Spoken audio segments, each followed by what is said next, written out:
think that, you know, what our goals are right now is just to play a complete football game, play a real good football game, and get a win. Although that's what the usual goal is for Tom McDaniels and company, Warren Harding hasn't reached that goal since week 1, but all is not lost. We've convinced them that we're in this thing together. You know, we need to coach a whole lot better. I need to do a better job as the head coach, and certainly they need to play better too. The encouraging thing is we haven't lost the kids, even though we've lost games. Not losing the kids is what's important, and that translates into one thing. Harding could turn it around any week. But with time running out of the 2005 season, tonight's game against Ursline is magnified. McDaniels points to a major key for victory. Take the fight to them. I think that's something that you know, we've done and yet not gotten the reward that we were after, gotten the W. So we can't give up on that. We have to continue to be very physical. Taking it to Ursline isn't going to be easy. They're a team that can be riding an emotional high. The last time the Ursline Irish found this end zone, it was a dramatic 20-14 win over St. Thomas Aquinas. And the Irish coaches hope this is the spark that will drive them in the second half of the season. How we won, the nature of the second half, the nature of the overtime, I think our kids, you know, did gain some confidence. Reardon hopes that confidence serves the Irish well tonight when it comes to the game plan. The strength of our offense is running the ball, obviously, and you know, so definitely, you know, the onus this week is on the offensive line. Our backs need to do a great job holding the football and carrying the football, and if we're able to rush the ball well, we'll be okay. You look over the past 10 or 15 years, there's been some great games between Ursline and Harding, and the series, you know, over that time period is just about dead even, and you know, our kids are excited for it. I'm sure their kids are too. Chad Krispinski, First News Sports. And again, you can watch that game in its entirety in just a few minutes here on Fox 1762, starting at 10. Ursline and Warren Harding, a Steel Valley showdown between two powerhouse programs. Already, the Irish are flirting with another trip to the postseason, while after 4 straight losses. Can the Irish keep their SVC dream? It's Ursline and Harding next on Fox 1762.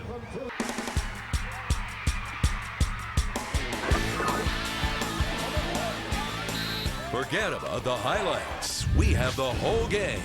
It's the Fox 1762 High School Football Game of the Week. We greet you tonight from Mollenkopf Stadium as the Warren Harding Raiders host the Ursline Irish in Week 6 of our Fox 1762 High School Football Game of the Week. Hi, everybody. My name is Chad Krispinski. Momentarily, I'll be joined by Ralph Sandy. Neither of the two teams that will play here tonight are really having the kinds of seasons that they envisioned when the 2005 campaign opened. The Warren Harding Raiders check in with a record of 1-4 under 7th-year head coach Tom McDaniels, and were beat soundly last week by Cleveland Glenville. On the other side, we've got the Ursline Irish under 2nd-year head coach Dan Reardon. Well, they're riding high after an emotional win against St. Thomas Aquinas last Friday night in overtime. And we bring in Ralph Sandy. And Ralph, regardless of records, when you get two Steel Valley teams together, it's some of the best football around. Yeah, absolutely, Chad. I think these two teams tonight will put on a good show. And you have to remember, they still have some goals left for the season. Both of these teams could still win the SVC.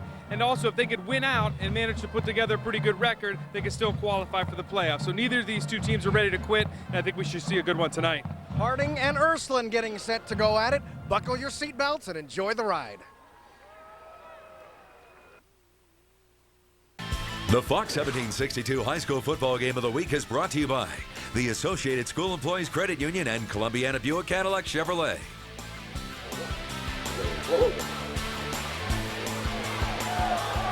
On the kick from the Irish, Warren Harding and the Ursline Irish getting set to do battle in Steel Valley Conference football action here in our Fox 1762 High School Football Game of the Week. And we're just about set for kickoff. Adam Dixon set to tee it up and boot it away for the Irish. Back deep for the Raiders is Dan Herron and Jay Provitt. The whistles blow, and Dixon puts his foot into it. It's a high wobbling kick taken by one of the up men. Loose ball on the field, and Harding has the presence of mind to fall on it, but now the Irish say they have it. And we'll see what the folks in the black and white stripes say. They say that it belongs to the Raiders, and we're ready to get this thing going between Warren Harding and the Ursline Irish. And let's take a look at the starting lineups. First for the Warren Harding Raiders. The quarterback is Sidney Glover. And a tailback that we'll see a lot of tonight is Dan Herron. Some talented receivers as well in Jay Provitt and Lawrence Coleman. All right, here we go. Sidney Glover under center, turns and gives to Herron. Herron is stacked up at the 35, and he's driven back about 3 or 4 yards. Joe Underwood up for the Irish on the first play from scrimmage.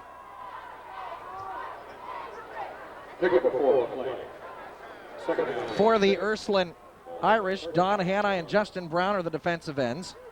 The nose tackle is Mike Bartos. The linebackers for Ursline, Underwood, Yarb, Stewart, and Jones. Second out and 6 from the 35-yard line. Sidney Glover in the gun.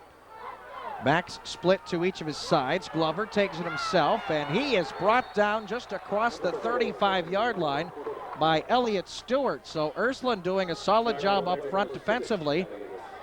And it'll set up a third down situation for the Raiders, who have had their problems all season long, hence their 1-4 record.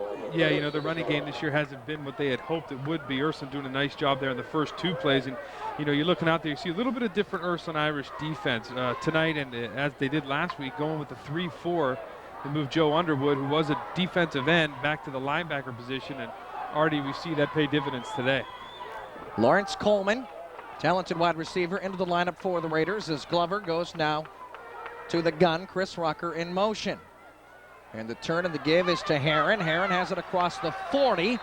And Herron squirts across the 40 near the 45. And he should have enough for the first down on a nice chunk of yardage that he gained on a third down play. Indeed, it is a first down, so the Raiders dodge a bullet early in their first drive of the ball game.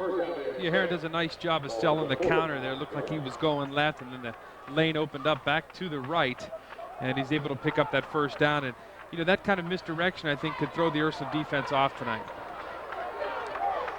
The fullback is Jimmy Butts. Another turn and a give to Herron once again.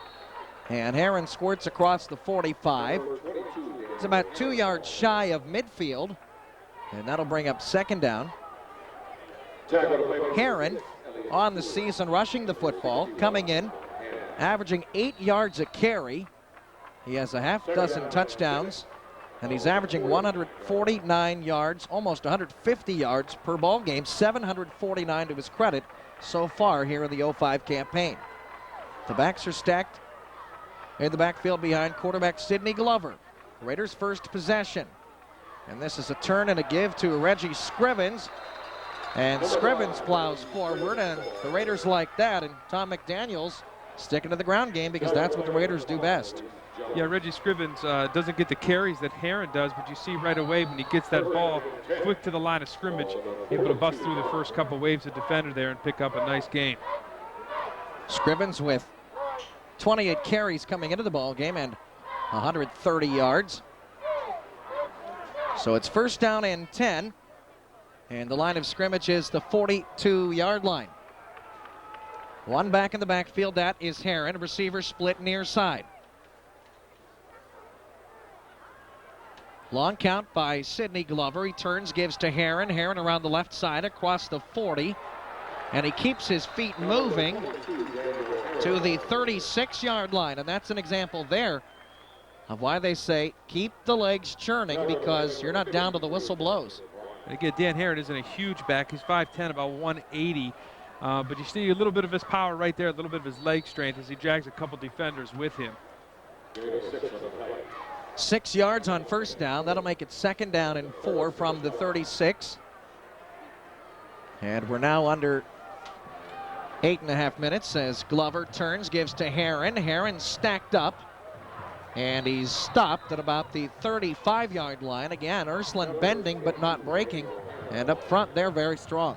Yeah, and again, I think at the give credit, you got to give credit to those Ursline linebackers. You know, with the 4 linebackers in the game right now, all with pretty good speed. If the offensive line doesn't get out and block those linebackers, they're able to come up and make plays like that. Third down and 3 from the 35-yard line. Lawrence Coleman splits near side along with Chaz Johnson. And we've got a stoppage of play. And the officials wind the clock.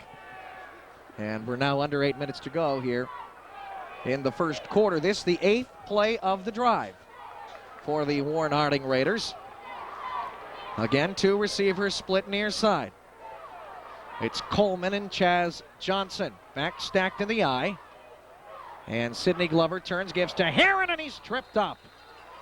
And if he's not tripped up there, 6 points for the Warren Harding Raiders, very likely. Yeah, Heron, as he gets through the first line of defenders there, looks to his left as he's a nice little cutback lane, but as he cuts, he falls down. And tell you what, Chad, in the early going here, you have to be impressed with the run game of Harding. And, you know, we talk about confidence being a big part of this game, and I'm sure Coach McDaniel stressed to them, hey, you know, let's get out there and get off to a good start to get a little bit of that emotion flowing. We visited with Coach McDaniels earlier this week, and he said the key about this team is they have not given up on each other. That's key. Got half the season to go. Sidney Glover turns, gives again to Heron. Heron is bottled up and dropped near the 32-yard line, and not much real estate there. And again, Matt Yarb, one of those linebackers that we've been talking so much about. He's able to get up there and make a play right away. And one thing Ursline's doing at the line of scrimmage, they're shifting the linebackers up and back, kind of confuse Sidney Glover a little bit. The Raiders have used a pair of quarterbacks through the first half of the season, and we may see Avery Qualls. And Sidney Glover turns and pitches it to Heron. Heron has it 30, 25. Penalty markers come flying in. And this one will likely be coming back.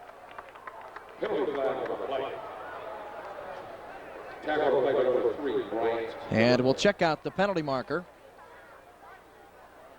from our veteran officiating crew. And it is indeed holding. And so scratch that gain off of the record. And the Raiders will give it another shot. And our officiating crew, Leonard Howman, Don Sabo is the umpire, the linesman is Dan Wilson. The line judge is Ed Sapeggi, and the back judge is Tony Tarantino.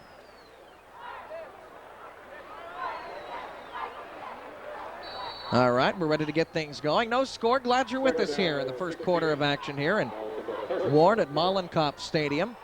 Got the brand new turf here. The first season that they've had that. Of course, we were here earlier this season with Warren, JFK, and Girard going at it in a whale of a ball game. And this is Glover taking it straight up the middle, cuts it back, and is dropped short of the 30-yard line. So he gets a little bit of yardage back, but... You know, Ched, you talked about the new turf out there, and, you know, we were both down on the field. Very nice turf, very soft, but I think you've seen already tonight, you know, when these running backs, and in that case the quarterback Sidney Glover tries to make a cut, sometimes it could be a little bit slick. It's a very soft cushion when you get hit and you land on it, but it's very squishy, it's very soft, and it could cause you to trip up. As you see, Warren Harding head coach Tom McDaniels in now his 7th season at the helm. In motion goes Chris Rucker. And here's another turn and a give to Chris Heron. Heron brings it near side, 30, cuts it back 25, 20, 15, 10, 5, and he's dropped.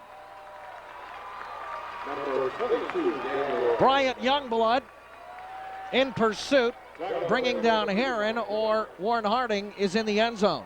I think on that play you see a little bit of Dan Heron's speed.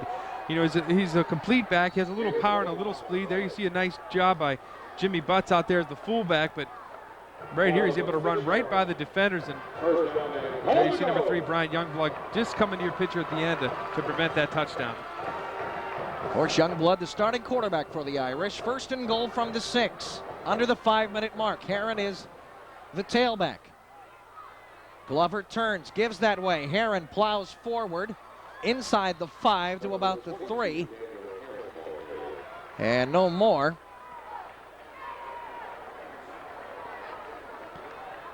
You know, as these two teams battle down here in the trenches, you look at the offensive line, you look at the defensive line, and you think just by looks alone, Harding looks to have an advantage up front. Their guys are a little bit bigger. Don't know if they're stronger, but in the early going here, they do look a little bit stronger as well. Second down and goal from the 3. Heron again, the tailback. In motion goes Chad Johnson. This is a pitch to Heron. Heron has it. Goal line. Touchdown! A 3-yard touchdown run by Dan Heron. And an impressive drive to start things off for the Raiders from Warren Harding. Yeah, you know, Coach McDaniels has to be happy because that was a pretty consistent team effort type drive. Here you see the sweep to the left. You see Jimmy Butts out there getting a block. You also see number 20 out there getting a block as well. That's Luke George, and he pretty much makes it pretty easy into the end zone. Coach McDaniels told us earlier this week, he said, you know what's going to be so important for us is that we need to start attacking rather than be attacked. And they were very aggressive on that drive, and they punched it in. The first time they touched the football. The Irish now trail at 6-0. Raiders on to attempt the extra point. The extra point is up, and it is good. So, an impressive first drive for the Raiders. They lead at 7-0 in the Fox 1762 High School Football Game of the Week.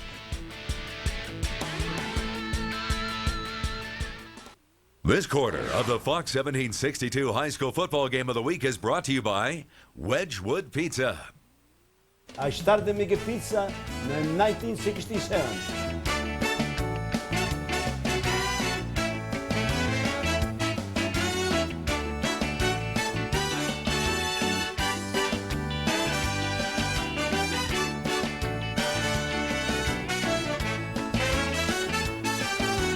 Good pizza, good game, nothing is better. For the best pizza before or after the game, visit Fernando's Wedgwood Pizza.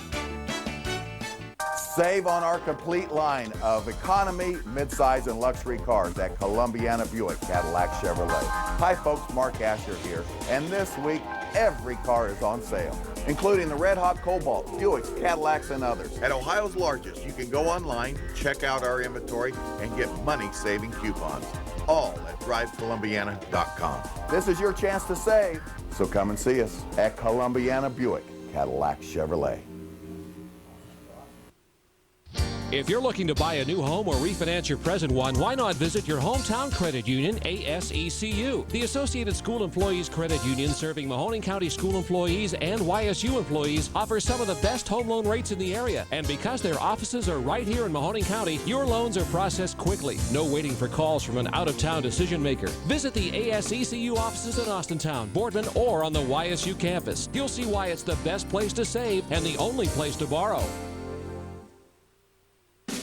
Watch the Arby's Comedy Block weeknights from 6 to 8 on Fox 1762 for your chance to win 2 combo meals from Arby's. I want details, and I want them right now. This is so cool. Call when you see the winning phone number weeknights from 6 to 8 during That 70s Show, The Simpsons, and Seinfeld. That 70s Show and The Simpsons.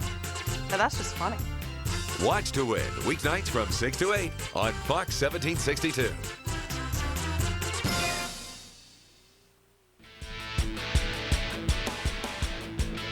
13 plays, 68 yards. The clock spanned 8:07, and the Warren Harding Raiders now leading this one by a score of 7-0. Demetris Fenoris is set to kick for the Raiders. Elliott Stewart back deep for the Ursline Irish. By the way, on that drive for the Raiders, Heron 10 carries, 58 yards, and he's into the end zone. And again, we always talk about confidence and momentum. It's going to be interesting to see now how that momentum carries off to the Harding defense. Fanaris puts his foot into it. It's a high end-over-end kick. Coming up to grab it is Elliott Stewart. Loose ball. He slips, he falls, he covers it. But Ursline is backed up very deep in their own territory, and that was almost disaster for the Irish. It's really unfortunate for Stewart because he was going to catch that ball around the 20, had blockers in front of him. Not saying that he could have ran that thing back, but obviously would have put Ursline in really good field position. The miscue, then the slip right there, which causes even further delay. Now it starts Ursline back in the hole around the 10-yard line. They spotted officially at the 11-yard line, and here come the Irish, and that can't make head coach Dan Reardon exceptionally pleased. Ryan Curry is the starting tailback. The quarterback is Bryant Youngblood. Fullback Matt Yarb. And the first play is an end around. Quarterback Bryant Youngblood has it around the far side across the 30, 35, and he's knocked out of bounds short of the 40-yard line. So Bryant Youngblood faked the handoff, and it was really a foot race along the far sideline, and Youngblood with a great deal of speed. Yeah, Youngblood really did a real nice job with the play fake. Let's take a look up front for the Ursline Irish. It's Hodge, Hanai, Conlon, Bartos, and Brown. Bartos' brother plays for Youngstown State. Again, the quarterback Youngblood. The tailback is Curry. Yarb, the fullback. The wide receivers are Hightower and Lawrence, and the tight end is Underwood. 1st and 10 from the 36. 25-yard gain on first down. This is a give to Curry, and he is bottled up and dropped by a very stingy Warren Harding defense. Number 7, Ryan Curry. Marlon Parker, the defensive end, read that play from the beginning, didn't fall for the fake, and just came right down the line of scrimmage to make a beautiful tackle. And there you see the Warren Harding Raiders. The defensive ends are Parker and Klein. The tackles are Reed and Basile. The linebackers Brown and Harsh. Another linebacker is Watson. The safeties are Glover and White, and the corners are Provitt and Rucker. Loss of 2, 2nd down and 12 from the 34-yard line. Curry again in the backfield. 2 receivers split far side. Youngblood turns, gives it Curry, near side, 35-40, 45-50, 45-40, 35-30, foot race is on, 20, 10, 5, touchdown! Ryan Curry! Ryan Curry's just a junior. Had some big shoes to fill when he came into this program last year. Obviously had to replace Alex Allen.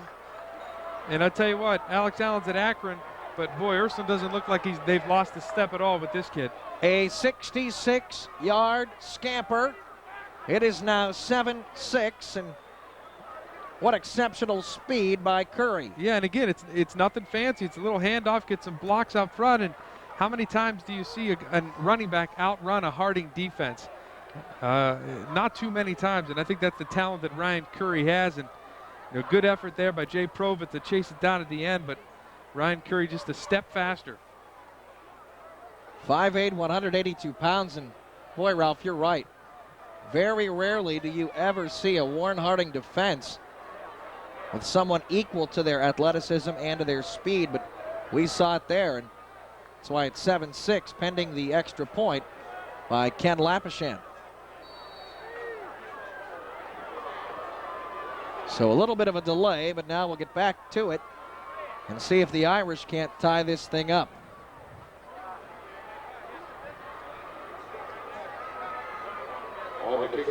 Under 3 minutes now to play first quarter. Snap is back, hold is down, kick is underway, and it is good. So each of these offenses have put together some impressive football, and that's the makings of something good as we go along. Here in the first quarter, 7-7 is our score. The Fox 1762 high school football game of the week.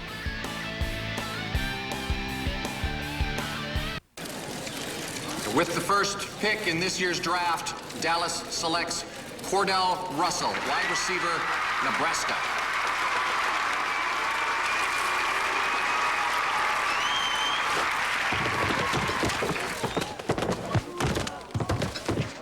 Life comes at you fast.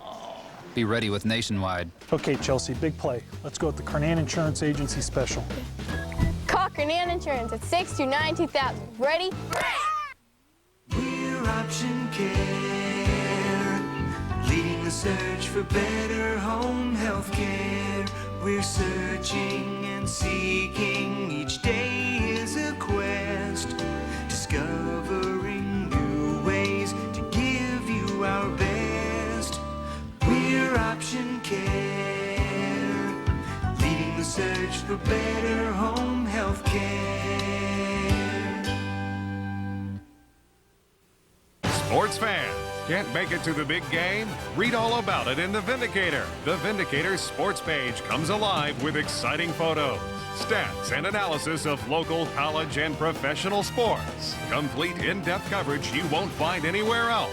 Every team, every play, every game, every day. The Vindicator takes you from the locker rooms to the fields and everywhere in between. If you want to be in the know, read The Vindicator. Now, we give you even more. Nearby, nice and easy. We have a quality product with quality service. We got what you want, and if we don't have it, we're definitely going to try to get it for you. All you got to do is ask. The prices are right. Shop Sparkle this week for fabulous fall values like these. Save through Wednesday on Edie's Ice Cream, a cool value at just $1.99. And Allen's large roasting chickens are just 69 cents per pound. Sparkle Markets, nearby, nice and easy.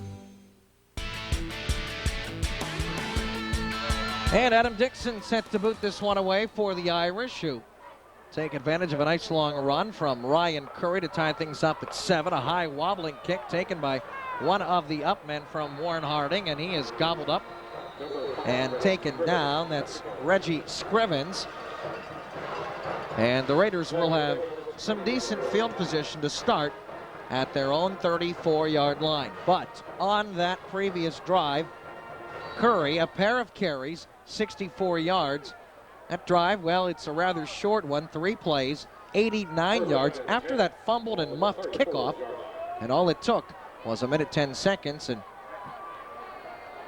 the Warren Harding Raiders will now try to answer an impressive first drive by the Irish.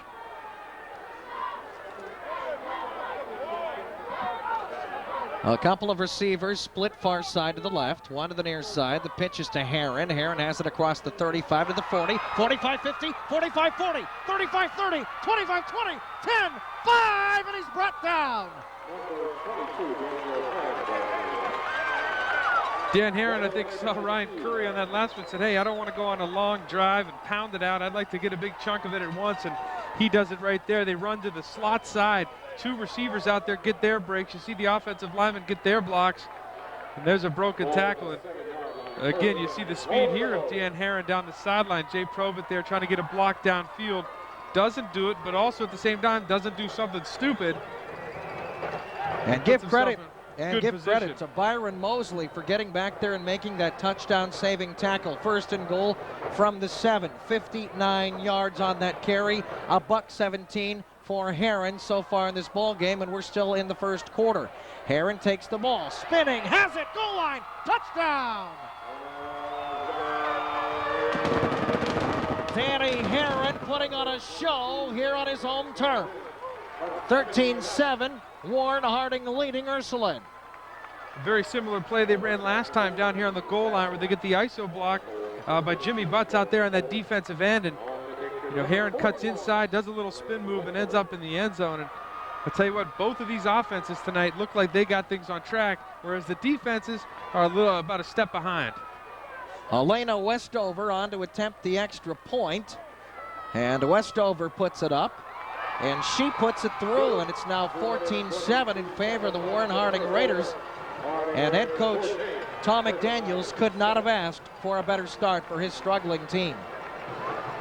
I know you look at Herron there on the replay, you're going to see him here. There's the ISO block I was talking about. Nice job by Jimmy Butts. And, you know, gets stuck in the middle of the line there, gets lost. Remember, he's only 5'8", so he gets lost among those big guys and decides to get out of there and ends up in the end zone. And, you know, a nice job by Harding's offensive line. You see each man on somebody. Everyone got a man blocking them well, staying on their blocks. And, you know, that's been something that's been pretty consistent here in the first quarter, that Harding offensive line doing that job. Again, Coach McDaniels said, we need to start attacking. He said we've been very, very passive through the first 5 ball games of the season, and we need to start really coming at people. And we've seen a very aggressive team here tonight in this first quarter. The thing you got to like about Harding is the fact that they put together a long drive, sustained drive, 13-plus plays. That time they come back, and just a matter of 2 plays end up in the end zone. So they could show you they could grind that out if they have to, or they make the big play if they have to. We told you earlier, Dan Herron is averaging 149.8 yards per ball game, and, well, he's more than halfway there now, almost 2/3 of the way there now. And we're still only in the first quarter. Demetris Fanaris boots this one. And it's taken by one of the upmen for the Irish. And a fair catch is called by Joe Underwood. And Ursline will take over and try to answer. You know, in that kickoff return there, I think you'd like your returners to come up and field that one and try to push it upfield a little bit. Obviously starting at the 20 is not bad, but you know, both times now they'd have no return on the kickoffs. All right, 1st and 10, line of scrimmage is the 22-yard line.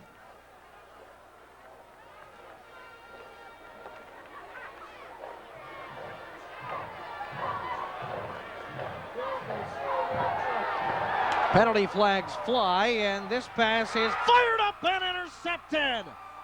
Matt Yarb lined up at quarterback, and Chris Rucker came down with an interception. And we'll see who the penalty marker is against. It's against the Irish, and the Raiders have the football. Brian Youngblood, the quarterback, kind of came out of that little scrum with the football. Referees conferred. There you see the quarterback right here. He's going in motion. This is the fullback. The fullback's going to take the direct snap. There you see the snap, and he's going to try to get the quarterback downfield, but give credit to Harding's defense. They were able to adjust, and being that the ball was so high, Chris Rucker was able to get there and make a play, but you saw when they both came down there, the little tussle for the ball, but referees felt like Harding had it when he hit the ground. Head coach Dan Reardon going to his bag of tricks here in quarter number 1, and that leads to an early turnover with his team trailing at 14-7. And we've got a little bit of a delay as some of the Irish personnel late getting in, as the Raiders will now come to the line of scrimmage. And the line of scrimmage is the 44, and Warren Harding looking for more. And this is a give straight. Number 4, Sidney Glover, quarterback keeper. Sidney Glover with the carry as he went over the left side of the line. It's a gain of 6. Line of scrimmage is now midfield. Glover does a nice job at the quarterback position, really selling the play fake that time. Faked the handoff to the fullback and really hid that ball, you know, in his gut. Kept that linebackers frozen for a couple seconds. Sidney Glover now directing traffic.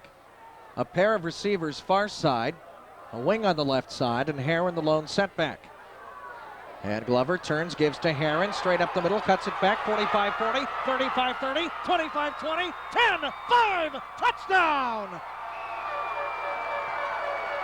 Tell you what, by the looks of that play early on, I think the receivers of Harding were lined up in the wrong spot. They were all pointing at each other, but it didn't matter because they handed the ball to Dan Heron and went right up the middle for the touchdown.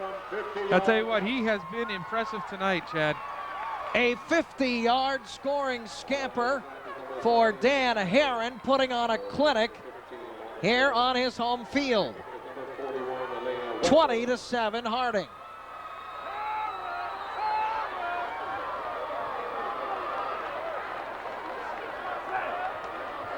Elena Westover boots it up, boots it through, and the Raiders come out scorching here in the first quarter of play.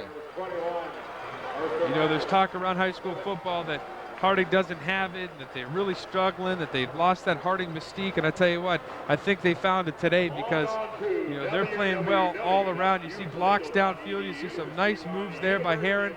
There's again a great block by number 6, Chaz Johnson, the wide receiver, and the rest is Dan Heron. The Irish had a very dramatic win over St. Thomas Aquinas last week, and we thought that they would come in here fired up, but instead it's the Warren Harding Raiders who come in here and are running with reckless abandon. I tell you what, you know, you say, oh, he ran untouched into the end zone. That was an example right there of a 50-yard run where Dan Heron, the junior tailback you see right there on your screen, it goes 50 yards without being touched by that Ursline defense.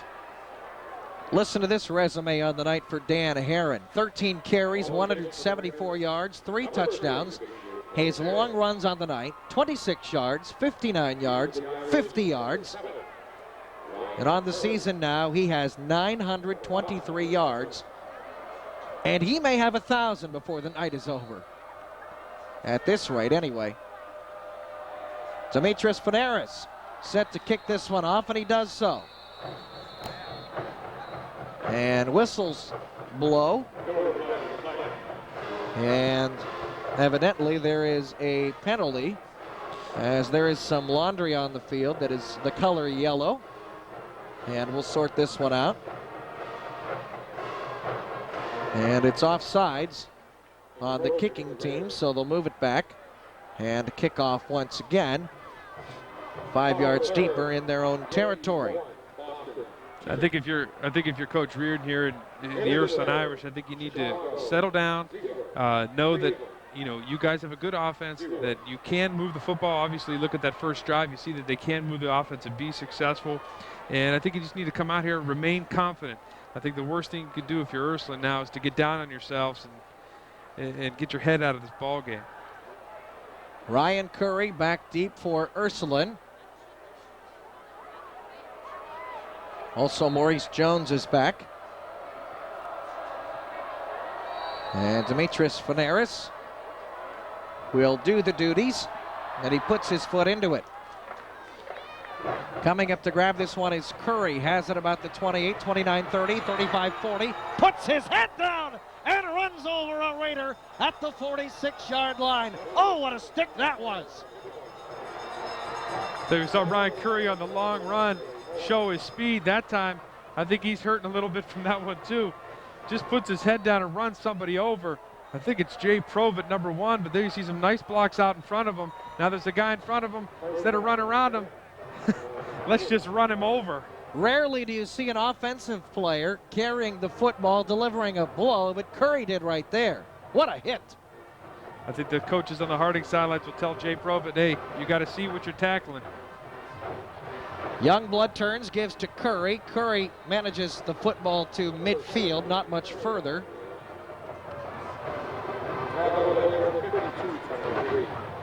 As the first quarter clock continues to wind down. Gain of 1, second down and 9, and Curry will head to the near sideline, and he deserves a little bit of a breather after that big hit that he delivered. Yeah, it looks like Curry is stretching his arms above his head, keeps rubbing his rib area. I think when he ran over Jay Provitt, he hurt himself a little bit there. Youngblood turns, and the give is not going to be a good end result as Byron Mosley is thrown to the turf by a slew of black jerseys. It's awfully tough to run outside on a Harding defense, and Byron Mosley has good speed, but doesn't have the speed to turn the corner. And right there, I think you see the athleticism of Harding is they don't buy the fake at all. And Tyon Flowers just comes up. He's going to get some help here at the end of this play by number 5, Reggie Scrivens. And again, it's tough. You don't see many backs with the speed to get to the outside on Harding. So an explosive first half of football here at Mullen Kopp Stadium. Through one period, the Raiders 21, the Irish 7. Stay tuned for quarter number 2 after this timeout on the Fox 1762 High School Football Game of the Week.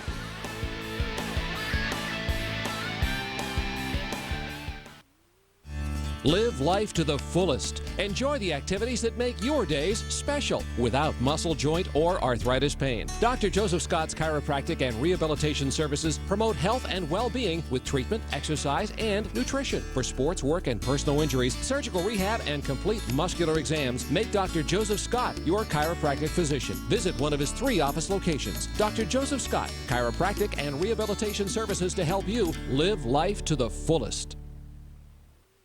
If you're tired of getting the runaround when applying for an auto loan, why not visit your hometown credit union, ASECU? The Associated School Employees Credit Union, serving Mahoning County school employees and YSU employees, offers some of the best auto loan rates in the area. And because their offices are right here in Mahoning County, your loans are processed quickly. No waiting for calls from an out-of-town decision maker. Visit the ASECU offices in Austintown, Boardman, or on the YSU campus. You'll see why it's the best place to save and the only place to borrow.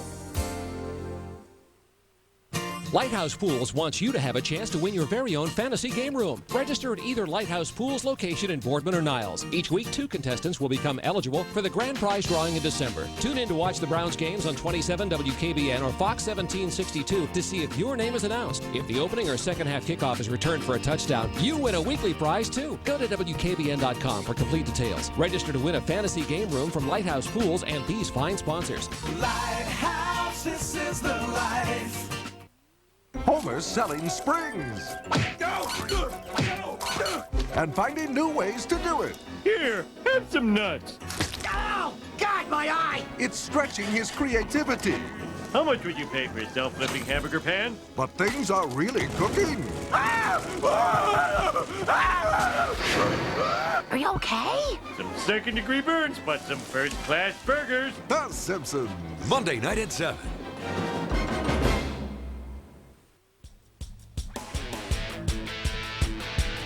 One quarter in the books and a jubilant Warren G. Harding sideline,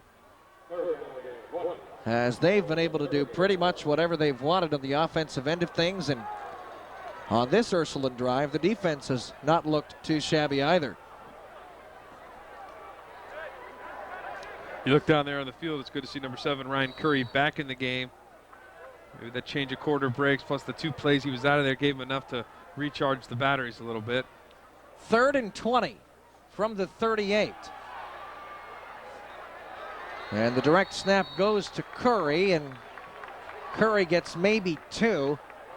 And that's not anywhere near they needed to go. If you tacked on a 0 to the end of that 2, then that's where they needed to go. So the Irish left to punt the football away.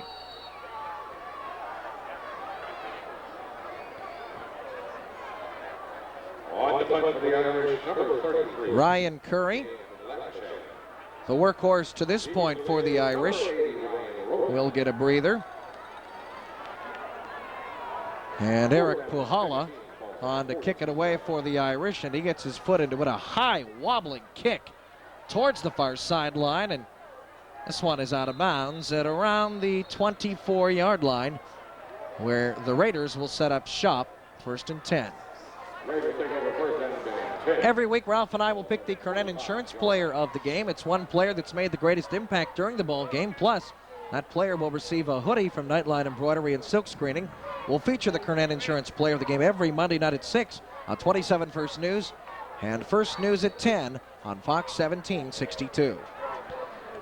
Tell you what, early on, you might want to go fit Dan Herron for one of those sweatshirts.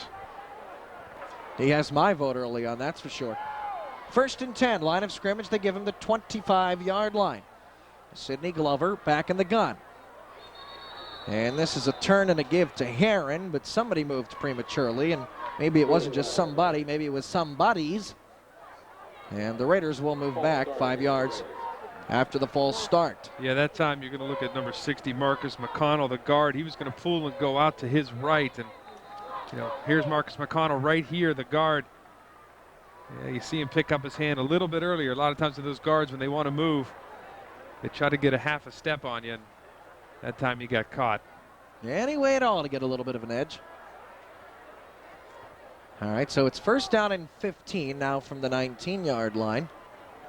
And with the way that they've been running the football, maybe a little bit eager for the big guys up front for the Raiders.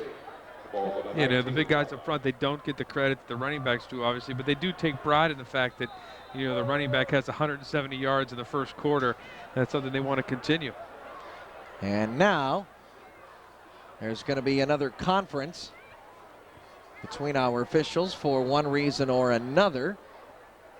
And it may have something to do with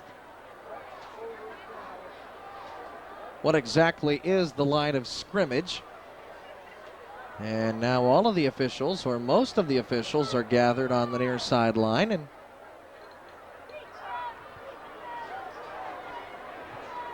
Be sure and watch 27 First News every Monday night at 11 when we'll feature the Coach of the Week, sponsored by the Review newspapers.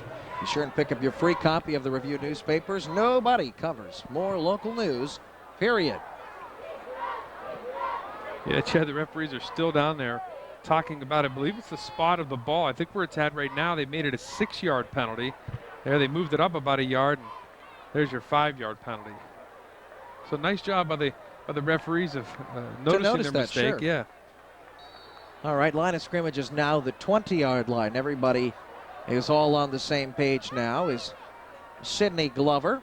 He is now out of the ball game. The second team quarterback is in. He turns and gives. Not much going there. And that backup quarterback is Avery Qualls, the 6'1 sophomore. Yeah, of the two, Glover and Qualls, Qualls is more of the thrower than Glover is. He has about 376 yards passing for the year, 3 TDs and 1 interception. And, you know, you look at Glover, who only has about 71 yards passing. So it gives you another facet to this offense. Qualls has 3 touchdown passes, and he has completed 46.8% of his pass attempts. And he turns and gives. And Heron is across the 20. Maybe the 22, but Ursline does a nice job up front there, not allowing Heron to get to the outside. Again, tonight Ursline has been successful when those linebackers, in that case it's Maurice Jones, have been able to get up into the line of scrimmage and make plays. When the big offensive linemen from Harding are able to get off the ball and get to that second wave of defenders into the linebacking crew, that's when Dan Heron has his big runs. 3rd down and 13. Line of scrimmage is the 23-yard line, and Avery Qualls is back in the gun with a back to each of his sides. And in motion goes Chris Rucker. This is Heron, and he's drilled. What a hit by Joe Underwood. And the Irish come up big defensively. And again, Ursline Irish defense needed that. I mean, they needed a confidence booster, and that time a big hit by Joe Underwood. They caught Heron between a slip and a fall there and got him on the way down, but you'll take it any way you could get it. And the boot is in the air, and this is a great kick. It is going to be down short of the 30-yard line, and Ursline will take over. We'll take a quick timeout and be back with more. Harding leading Ursline 21-7 on the Fox 1762 High School Football Game of the Week. Show your school spirit. Highlight your company's name with shirts, sweatshirts, hats, jackets, and more. Visit Nightline Embroidery and Screen Print in Girard to see all the styles and colors available. Nightline features items for Girard, Ursline, McDonald, and Liberty fans. Don't see your favorite team on display? No problem. Just ask. No job is too small or too large. All work is done on the premises. Wholesale pricing is available on large orders for schools, companies, and fundraising events. For quality signature apparel, visit Nightline Embroidery and Screen Print, West Liberty Street, Girard. Hey, you like things that are free? Then check out the Review newspapers every Thursday at a location near you. The Review newspapers is available at more than 2,000 locations in Trumbull and Mahoning counties. Find local news, sports, and editorials from your community every Thursday in the Review. Log on to thereviewNewspapers.com to find out where to get the Review, or read it for free online in our easy-to-read newspaper format. Pick up your free copy today. The Review newspapers. Nobody covers more local news, period. It's the show that redefined comedy. She tells me that our ex-boyfriend was over late last night and yada, yada, yada. I'm really tired today. It's become part of our vocabulary. Significant shrinkage. It shrinks? And it's funny beyond words. A bra is for ladies. Me, the bro. No wonder TV Guide defined Seinfeld as the #1 greatest show of all time. Seinfeld. Monday night at 7:30 on Fox 1762.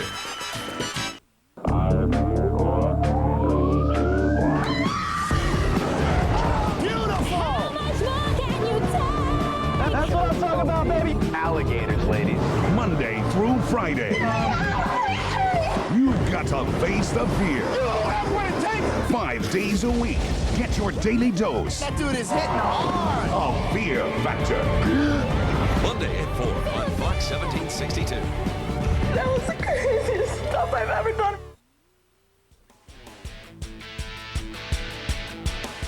So 1st and 10, the Irish take over. They send A pair of receivers near side, back stacked in the backfield, and Youngblood turns and gives. Not much happening there as the Harding defense up front, standing tall and standing strong.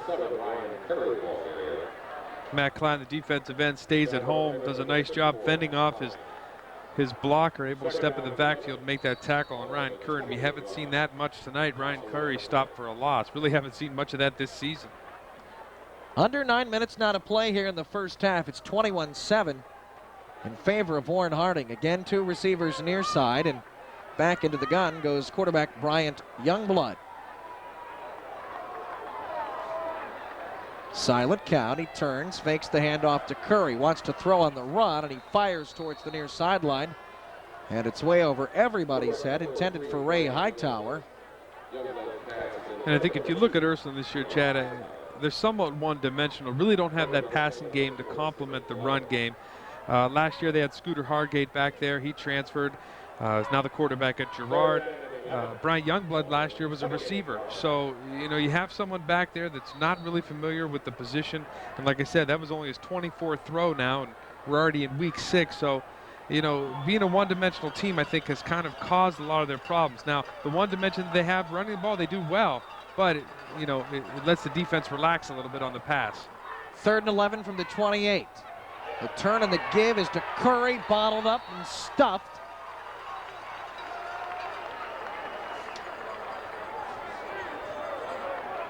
Tony Reed coming up big for the Raiders on 3rd down. And the Irish will again have to punt it away. Right there in the middle of your screen, you see big Tony Reed just jump right in that gap, and he ends up in the backfield before Ryan Curry could even read the blocks in front of him. There's a good look at number 52. He's 6 foot 290, and it is an athletic 290.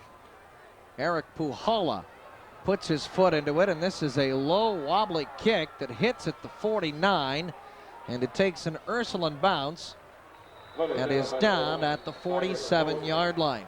So Warren Harding back at it with tremendous field position.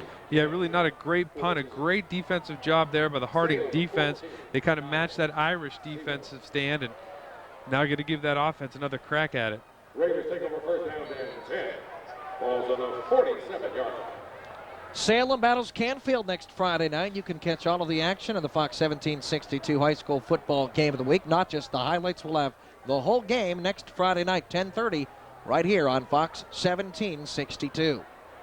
Chad, depending on what happens tonight, that could end up being for the MAC championship, so that should be a good one. Indeed it should. Canfield a talented team. Salem is solid as well. And this is a give to the fullback, Reggie Scrivens. And Scrivens plows forward for the Raiders on 1st down, bringing up 2nd down. Pick up a 6 on the play. You know, you got to like what Harding does. They use 2 different fullbacks. They use number 5, Reggie Scrivens, who got the carry there, and they got Jimmy Butts, number 40. And Scrivens is more of the speed fullback that could run it. Butts is the guy who had the nice block down there in the end zone on the defensive end. He's more of the blocking back, so they use both of them very complementary. Gain of 6 on 1st down, 2nd and 4 from the 46. And this is Sidney Glover. Glover cuts it near side across the 40 to the 39, 38-yard line, and he's dragged down by Dan Bako. Again, on that play, you see the Irish defense not tackling like they should, but give credit to number 4, Sidney Glover, who shows some great moves here in the open field. There he busts out of a tackle by Elliott Stewart, and a couple arm tackles until Bako takes him down, but nice play fake, sold the option well. And now an official's timeout has been called. And we'll take a timeout as well. Harding leading this one 21-7 on the Fox 1762 High School Football Game of the Week.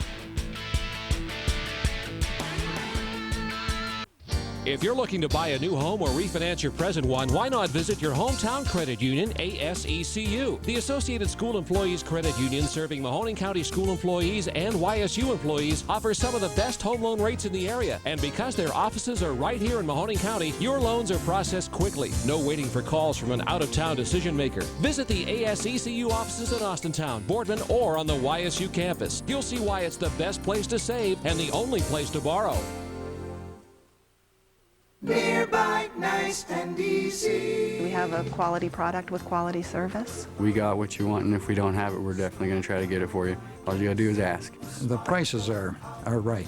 Shop Sparkle this week for fabulous fall values like these. Save through Wednesday on Edie's Ice Cream, a cool value at just $1.99. And Allen's large roasting chickens are just 69 cents per pound. Sparkle Markets, nearby, nice and easy. Get rid of clutter in your home and make extra money by having a garage sale. The Vindicator will help you advertise your sale by offering you the lowest advertising rate in town. And when you place your ad now, you'll receive a free garage sale kit, including signs, balloons, and tips for a successful sale. The Vindicator is the best place to advertise your garage sale. Phone 330-746-6565 to place your garage sale ad in the Vindicator. Now we give you even more. Homer's selling springs. How much would you pay for a self-flipping hamburger pan? And cooking up some new ways to do it. The Simpsons. Monday night at 7. Bez becomes ballerina boy. Somehow I became one of the girls. Every brown girl. My favorite ballet is Nutcracker. That 70s show. More masculine, yes? Monday night at 6 on Fox 1762. And the pitch goes to Herron. Herron has it across the 40. And he pushes forward to about the 37, 36-yard line. A gain of maybe 1.5 when it's all said and done, as that clock continues to tick down. Nice tackle there by Elliott Stewart. He was the one who missed a tackle on Sidney Glover on the previous play. That time he holds that outside linebacker position, waits there, and makes a nice fundamental tackle. Lawrence Coleman checks into the Raiders huddle. And he is split far side of the right. Two receivers, in fact, split that way, one near side. This is Glover, fakes it, takes it himself, 30. And he squirts inside the 30 to the 29. Number 4, Sidney Glover, quarterback keeper. And again, one thing you have this year from Harding is you have a quarterback that could run and gives you another dimension. Last year they had Roger Madlock, who was more of a passing quarterback, and obviously he had some weapons with Mario Manningham. This year, Sidney Glover is able to run the option a little bit, able to keep it like this play that he does here, little quarterback keep. And again, that gives you a good running back in Dan Herron, but also a good running quarterback in Sidney Glover. And Ursline's Joe Underwood lost his helmet in that play.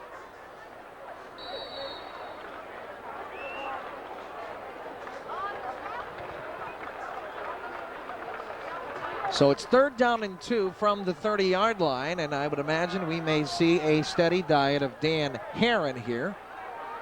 But you just never know. Chaz Johnson comes in motion. And the pitch goes to Herron. Herron inside the 30, 25, squirts across the 25, inside the 25 to the 24 and 23-yard line.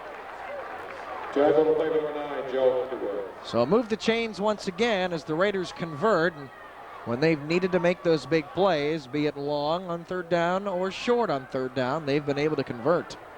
And that time give credit to Jimmy Butts again, who comes out and makes a great lead block for Dan Herron. Here's Jimmy Butts right here. Watch the block right there.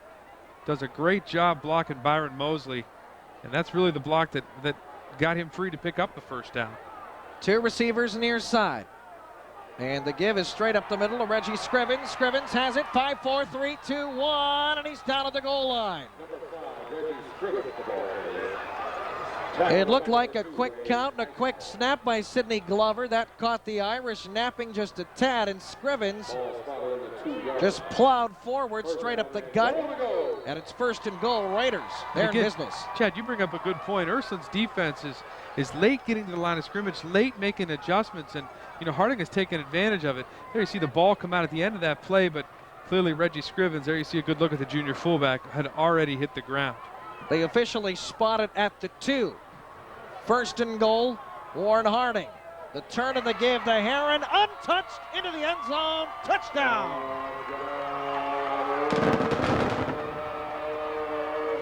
And Dan Herron now has 4 touchdowns on the night.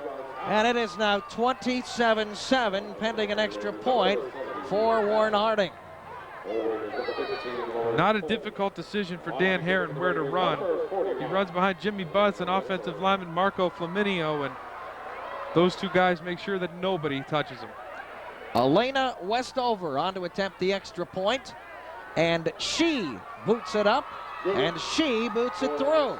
28-7, and Westover has been very busy and different because she's a female member of this Warren Harding football team, and she has done a tremendous job. In fact, head coach Tom McDaniel says, you know what, I have more respect for her as a football player than anyone on this team, because she sticks in there, she goes and does all the drills that everybody, she's not one of those kickers that maybe kicks a few balls and leaves for practice. She does everything, doesn't want anybody to do her any favors, and he's repaid her by giving her the extra point kicking duties. And that's great. You know, she's 1 for 1 for field goals. I think she's only missed 1 extra point all year, and so she does a nice job, and she's productive. And you know, if you're Coach McDaniels, that's all that you want to see out of your kicker. Last year they had Omar, who did an outstanding job for them, and really when you talk about extra points and field goals up to this point, you know, she's done just as good a job.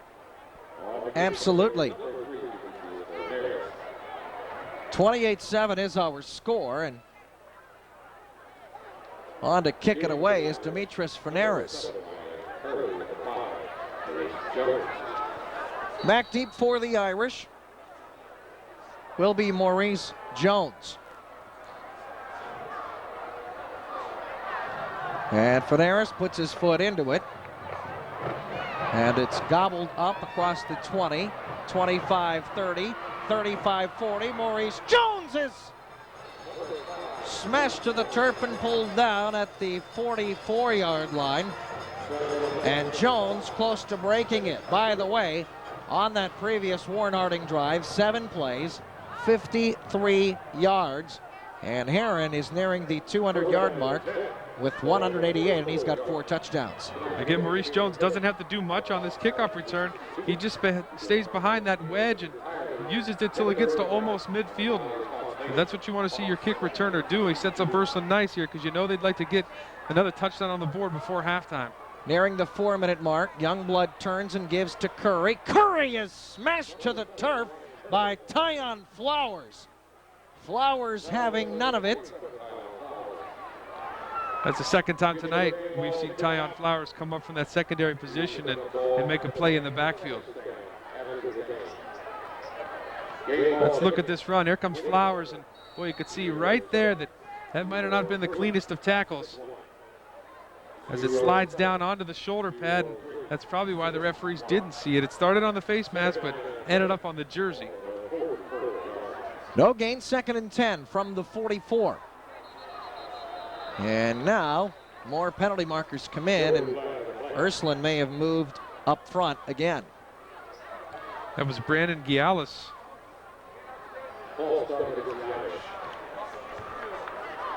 You can see him right here on your screen. Just jump. Brandon Gialusis.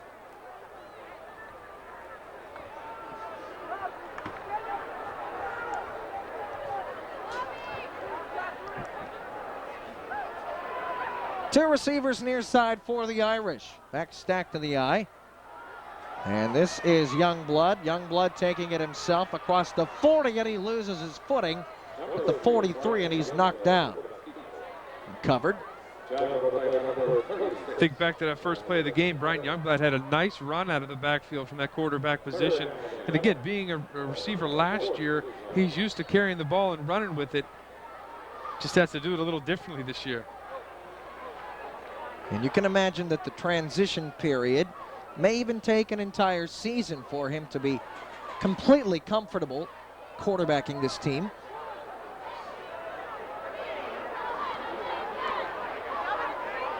So from the far hash mark, 2 receivers left side for the Irish.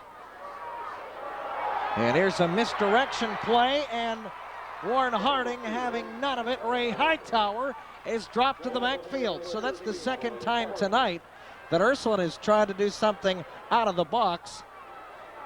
And Harding has boxed them in and dropped them to the turf, not having any of it. I tell you what, the key to that play is number 52. You're going to see him. That's Tony Reed again. He kind of disrupts this whole play. You see number 13 right there for Harding. He stays home. That's Marlon Parker. Reed blows it up right there by getting into the backfield. Parker stays home and really does a nice job. There you see Marlon Parker, the junior defensive end. He does a nice job of staying home. How many times you see that DN follow that play to the right and leave that whole side open, but he stayed there and made the play. It also wasn't the cleanest of pitches from quarterback Bryant Youngblood, and the ball carrier had to kind of slow up and gobble that football up, and when it was all said and done, he was gobbled up. We are now under the 2-minute mark here. It's 4th and 19, and the Irish are going to do something that they've done quite a lot of here in the first half. That's punt the football away. Eric Puhala back in punt formation. And the Raiders are coming, but Puhala gets it off. And coming to make the grab is Ryan Romack. Loose ball on the field. And the Ursline Irish have the football. So late here in the second quarter, we shall see how that momentum swing affects things. Good, he lets that ball get right onto his shoulder pads, and that's what happens. You're supposed to field the ball with your hands. Once it gets inside, oftentimes it could bounce off, deflect, and it did that time. And Joe Underwood, who was last week's SVC Player of the Week, shows why. Joe Underwood getting some looks from lots of schools, Miami of Ohio, and I do believe he is already verbally committed. Also has some Big Ten schools looking his way. Comes up with a big turnover there for the Irish. Now the question is, can they convert? Bryant Youngblood now in the gun, and we have whistles, and we have what? Penalty markers on the field along that far sideline. I think another guy on that Ursline offensive line moved. That time it's James Hodge. It's going to be the other guard, number 50. And again, you know, these are the penalties that are killing you. There you see Hodge right here. He's the guard. There you see him move out. At first you saw the center's head snap up. That's Chris Conlon. He's allowed to do it. Next to him, Hodge, the guard, moved backwards, and that cost him 5. 1st and 15. Line of scrimmage is the 41-yard line. Youngblood is in the gun. Takes the snap. Here's a little trap play that goes nowhere to Matt Yarb. And every time, Ursline tries to catch Harding napping with a little trap play. A quick hitter. Give them credit. Harding very disciplined defensively, and they're reading their keys, and they're moving to the football. And I'll tell you what, you look at this guy right here at 52, you can't say enough about Tony Reed because they just can't block him up front. You know, Ursline's going to have to do something at halftime to figure out how to stop him because he's just in the backfield as much as, you know, Bryant Youngblood is. 2 receivers near side. Youngblood is in the gun. He's rolling near side. Youngblood fires on the run, and it's incomplete. Head coach Dan Reardon looking for a penalty. There is a penalty marker on the field. We'll see just what that means.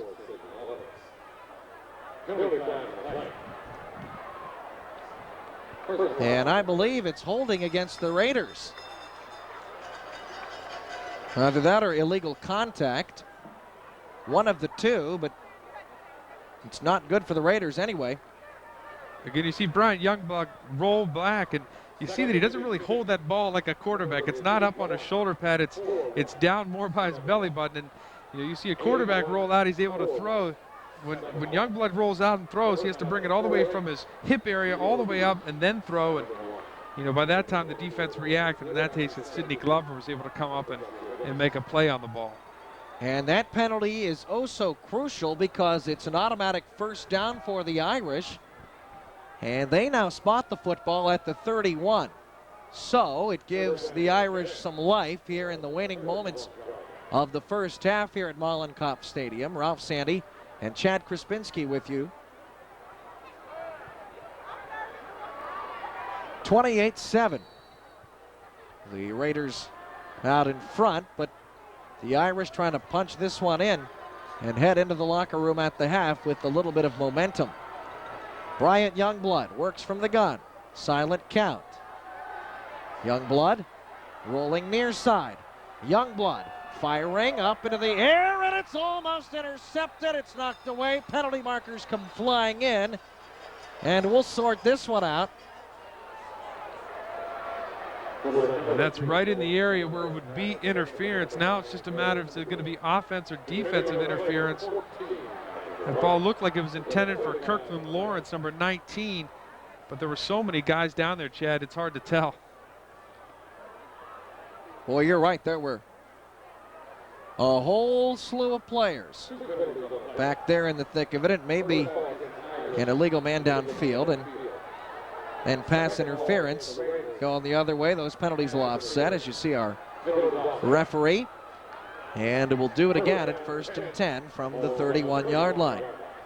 That time, Youngblood had time to throw. Again, he slips a little bit on that throw. His plant foot looked to slide out from underneath him. Almost intercepted by number 14, Patrick White. And then Joe Underwood comes in there and knocks it out. But either way, it's a moot point as we replay the down. All right, here we go. Back at it. 1st and 10 after the offsetting penalties. Under a minute now to play from the 31. This is Youngblood.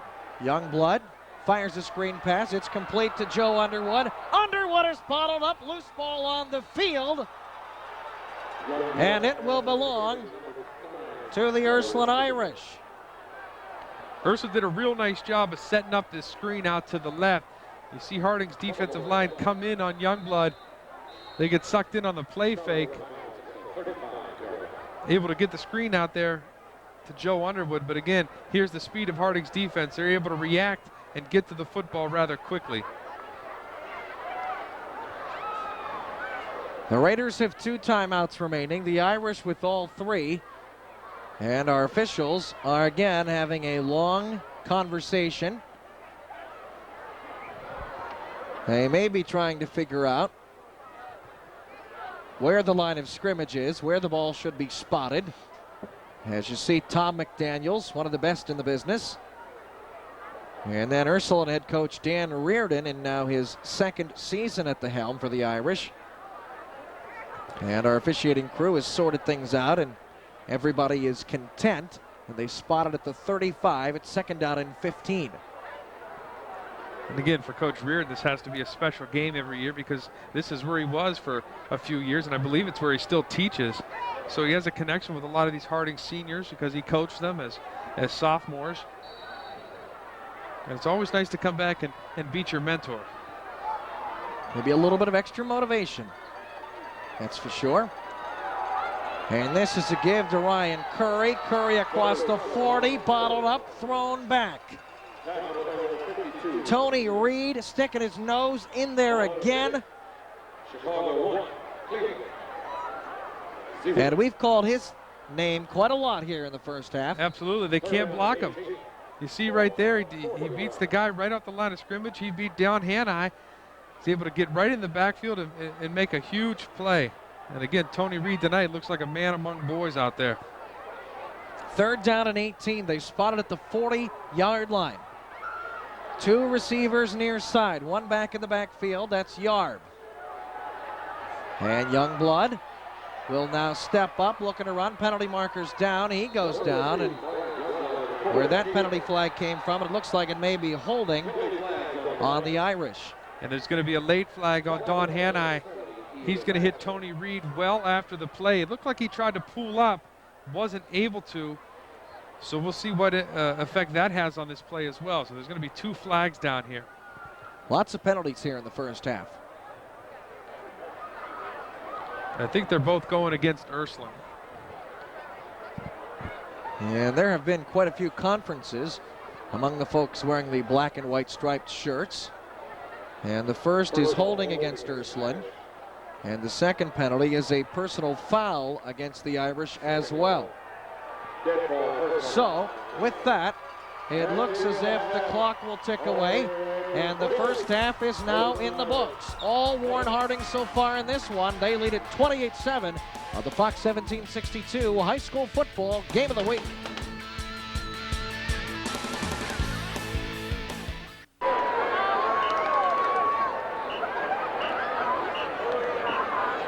The first member of the homecoming court this evening is Courtney Burton. She's a who I am and who you are makes everyone a winner. Jasmine Stringer, the 2005 junior attendant. Her escort is her mother, Peggy Stringer. Jasmine is involved in volleyball, basketball, and is a member of the Upper Bound program. She would like to attend Toledo University and major in clinical psychology. Courtney Allen is a senior. And welcome back to Mollenkopf Stadium. It's time now for the Arby's halftime statistics. And really, when you take a look at the team numbers, Ursline was very much hard-pressed to get anything going offensively on a consistent basis. And for the Warren Harding Raiders, well, they did all their work on the ground. 251 yards, all of them on the ground for the Raiders. -4 in the passing department for Ursline, and 64 on the ground. Most of those coming from. And he was able to come up here as the Ursline Irish went to their bag of tricks. And, well, it backfired because Rucker goes high into the air to pull that one down, and that thwarted an Ursline drive early in this ball game. Taking a look at some of our miscellaneous statistics, the Irish have been busy punting the football. 3 punts for them, just 1 for the Raiders. 1 turnover for each team. 4 penalties for Harding, 3 for the Irish, and there's our score, 28-7 here at the half. The Lone Brothers, and he's shown us his speed and his talent, and again, he's a pretty darn good-looking running back here.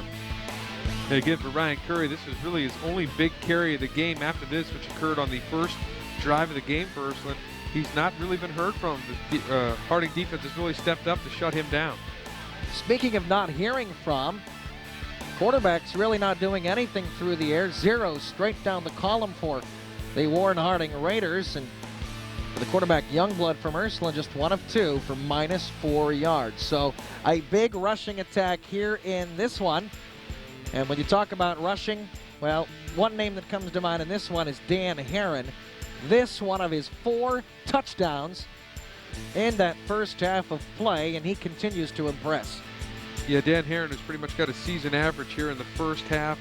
Gets about 188 rushing for the first half. He also, had 4 touchdowns and has been very impressive. He now has 10 touchdowns on the season. Again, 8 carries, 60 yards for Ryan Curry. And Curry, well, we said that he reached the end zone 1 time, but he delivered quite a hit in that first half. Check out this hit on a kick return. Wow. Jay Provitt getting the worst end of that one. So, we are at the half, and those have been our Arby's halftime statistics. Our score, Warren Harding 28 of the Ursline Irish 7. Back with more. After this, we'll take a look at our Option Care scoreboard with some of tonight's final scores from around the MS. Warren Harding leading the Ursline Irish 28-7. Chad Krasinski alongside Ralph Sandy. And Ralph, as we take a look at what took place in that first half, what does Coach Reardon say to his team in order to get them motivated, in order to get that confidence up, to realize that they were able to make some plays in that first half, but some penalties, a turnover, thwarted their drive. They could very much be even closer than they are in this ball game here in the second half, but they have an uphill battle. Yeah, that's true, Chad. I think what they have to tell his team out there is, first of all, we have to stop the run. You have to stop Dan Herron to have any success. And above that, Ursline's season isn't by far over. If they could win out and beat Harding and beat some of the other teams left in their schedule, they could probably easily get into the playoffs based on computer points. So even though they're down 28-7 right now, they know they have a good back in Ryan Curry. They just got to block for him. And obviously, defensively, they have to stop the run. For the Irish, number 5, Maurice Jones. Demetris Forderis set to do the kicking duties for the Warren Harding Raiders. And as they readjust where he will kick from, that must stem from the penalties at the very end of that first half. There was a personal foul, and so they're assessing that on this second half kickoff. So it all makes sense now as Ryan Curry is back deep for the Ursline Irish.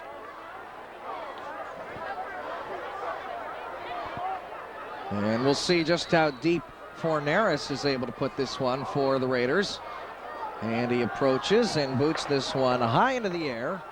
And it'll go into the end zone for a touchback. So the Ursline Irish will come out 1st and 10 from their own 20 as they look to get anything going offensively to try and keep the football away from Dan Herron and the Raiders.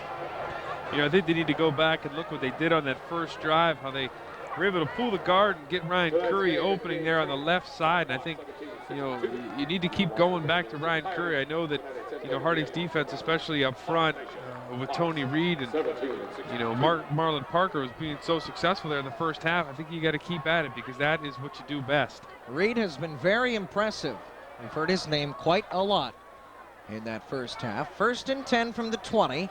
And the turn and the give is to Curry. Curry breaks a tackle, 20, 25, across the 30. And he's out of bounds shy of the 35. JoJo Watson knocked him out of bounds. First time we've called JoJo's name. Watson, the middle linebacker, hasn't made many tackles today. He hasn't had to because that defensive line has been making them. This time you see the elusiveness of Curry. You know, and have not been for that elusiveness, that would have been another loss. So Ryan Curry doing it a little bit on his own right there. 1st and 10 from the 34. One receiver up top, far side. One receiver near side. And this is a quarterback keeper by Bryant Youngblood. Youngblood is horse-collared and dropped. Patrick White rips Youngblood to the turf on 1st down. And that'll bring up 2nd down and 8 after a short 2-yard gain. And that's another guy we haven't called that much today, Patrick White. He's the free safety, number 14. And again, that defensive line and linebackers have been so successful today that, you know, besides that one play, Ursline hasn't been able to get into that third wave of defenders. Ryan Curry is the tailback. A receiver split to each side. Youngblood under center. And he turns and gives to Curry. Curry is up the middle and down after maybe a yard gain. That'll make it 3rd down and about 7. See David Harsh, the weak side linebacker, able to come in and make that play. And, you know, for Ursline to be successful, you know, that front line of Bartos, Hodge, Conlon, Hanlon, and Brown are going to need to get a little bit more physical up front. Of course, Bartos has a big brother who will be playing tomorrow against Illinois State. The elder Bartos plays for Youngstown State. So Youngblood now works from the gun. And he turns. It's a little trap play up the middle that goes virtually nowhere. Maurice Jones gets the carry for the Irish. And the Raiders hold on 3rd down. And that'll bring up 4th. And that'll bring out Eric Puhala to punt it away. And the thing, if you're Warren Harding, is you just don't respect the pass of Ursline. And when you don't respect the pass, you keep your linebackers 3-4 yards off the line of scrimmage. Really don't have to worry about dropping into the curl zone. They could just stay there and wait for the running back. Anthony Anderson back deep to return for Warren Harding. Anderson has it across the 30, and he's bottled up in a nice special teams hit. In and around that stop is Matt Yarb. Likewise, near the vicinity, Joe Underwood. So 1st and 10 Raiders, and they will likely do what they did in the first half, and that is show a steady diet of rushing plays and keep that clock moving. Up 3 touchdowns, 28-7 here in the 3rd.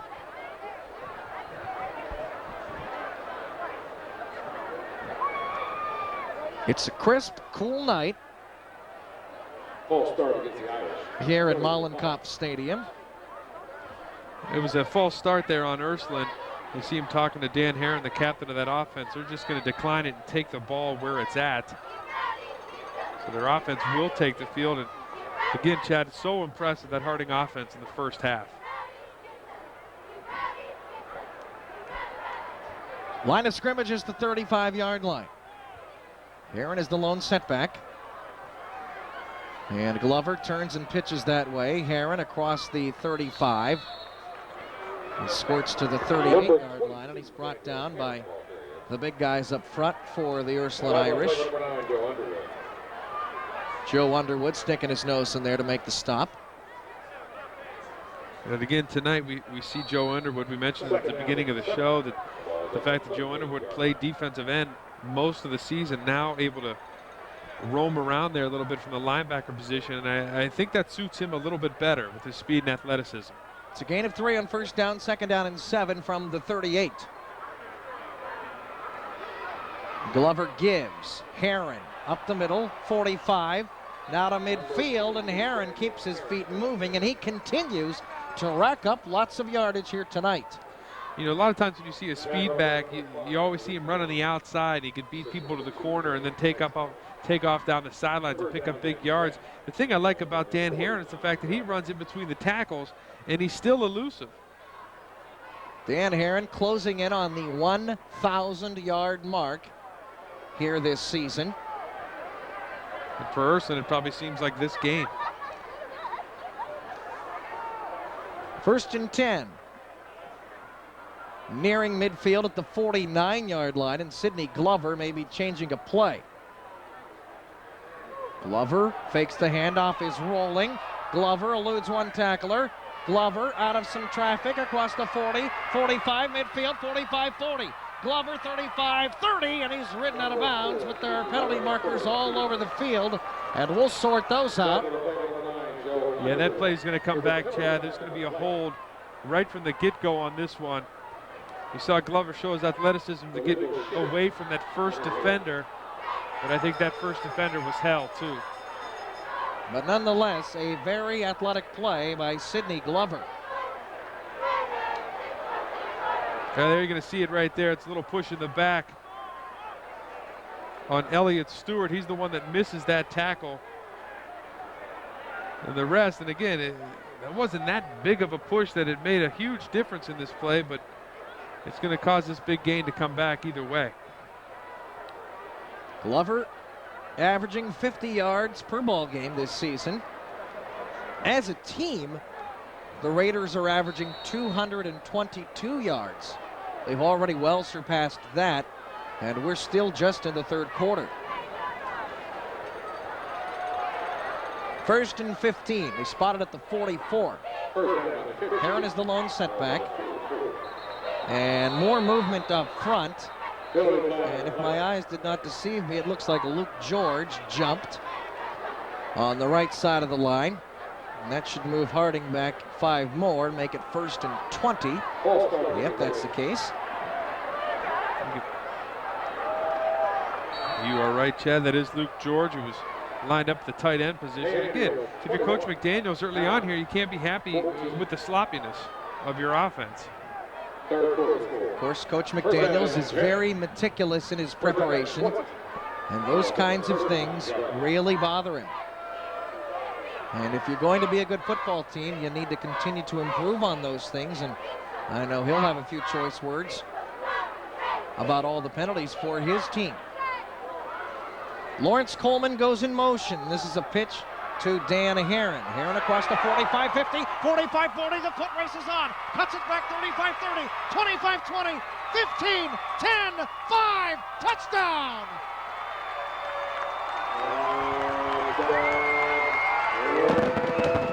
And Herron breaks another long one. And it is now 34-7. And Herron needs some Gatorade. Tell you what, Dan Herron is the recipient of some great blocks on this play, and it seems like every big gain, we see this guy right here, number 40, get a nice kick-out block. You're going to see that at the top of your screen. He blocks Byron Mosley. Dan Herron's speed's going to take him down the field, and right here at the end of your play, you're going to see another great block.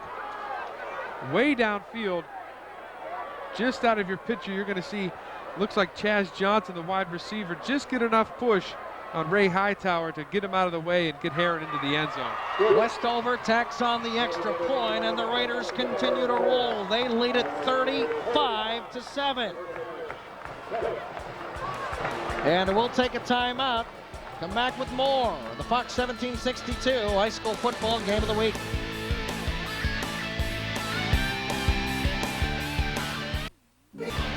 Dan Herron, his 5th touchdown of the night.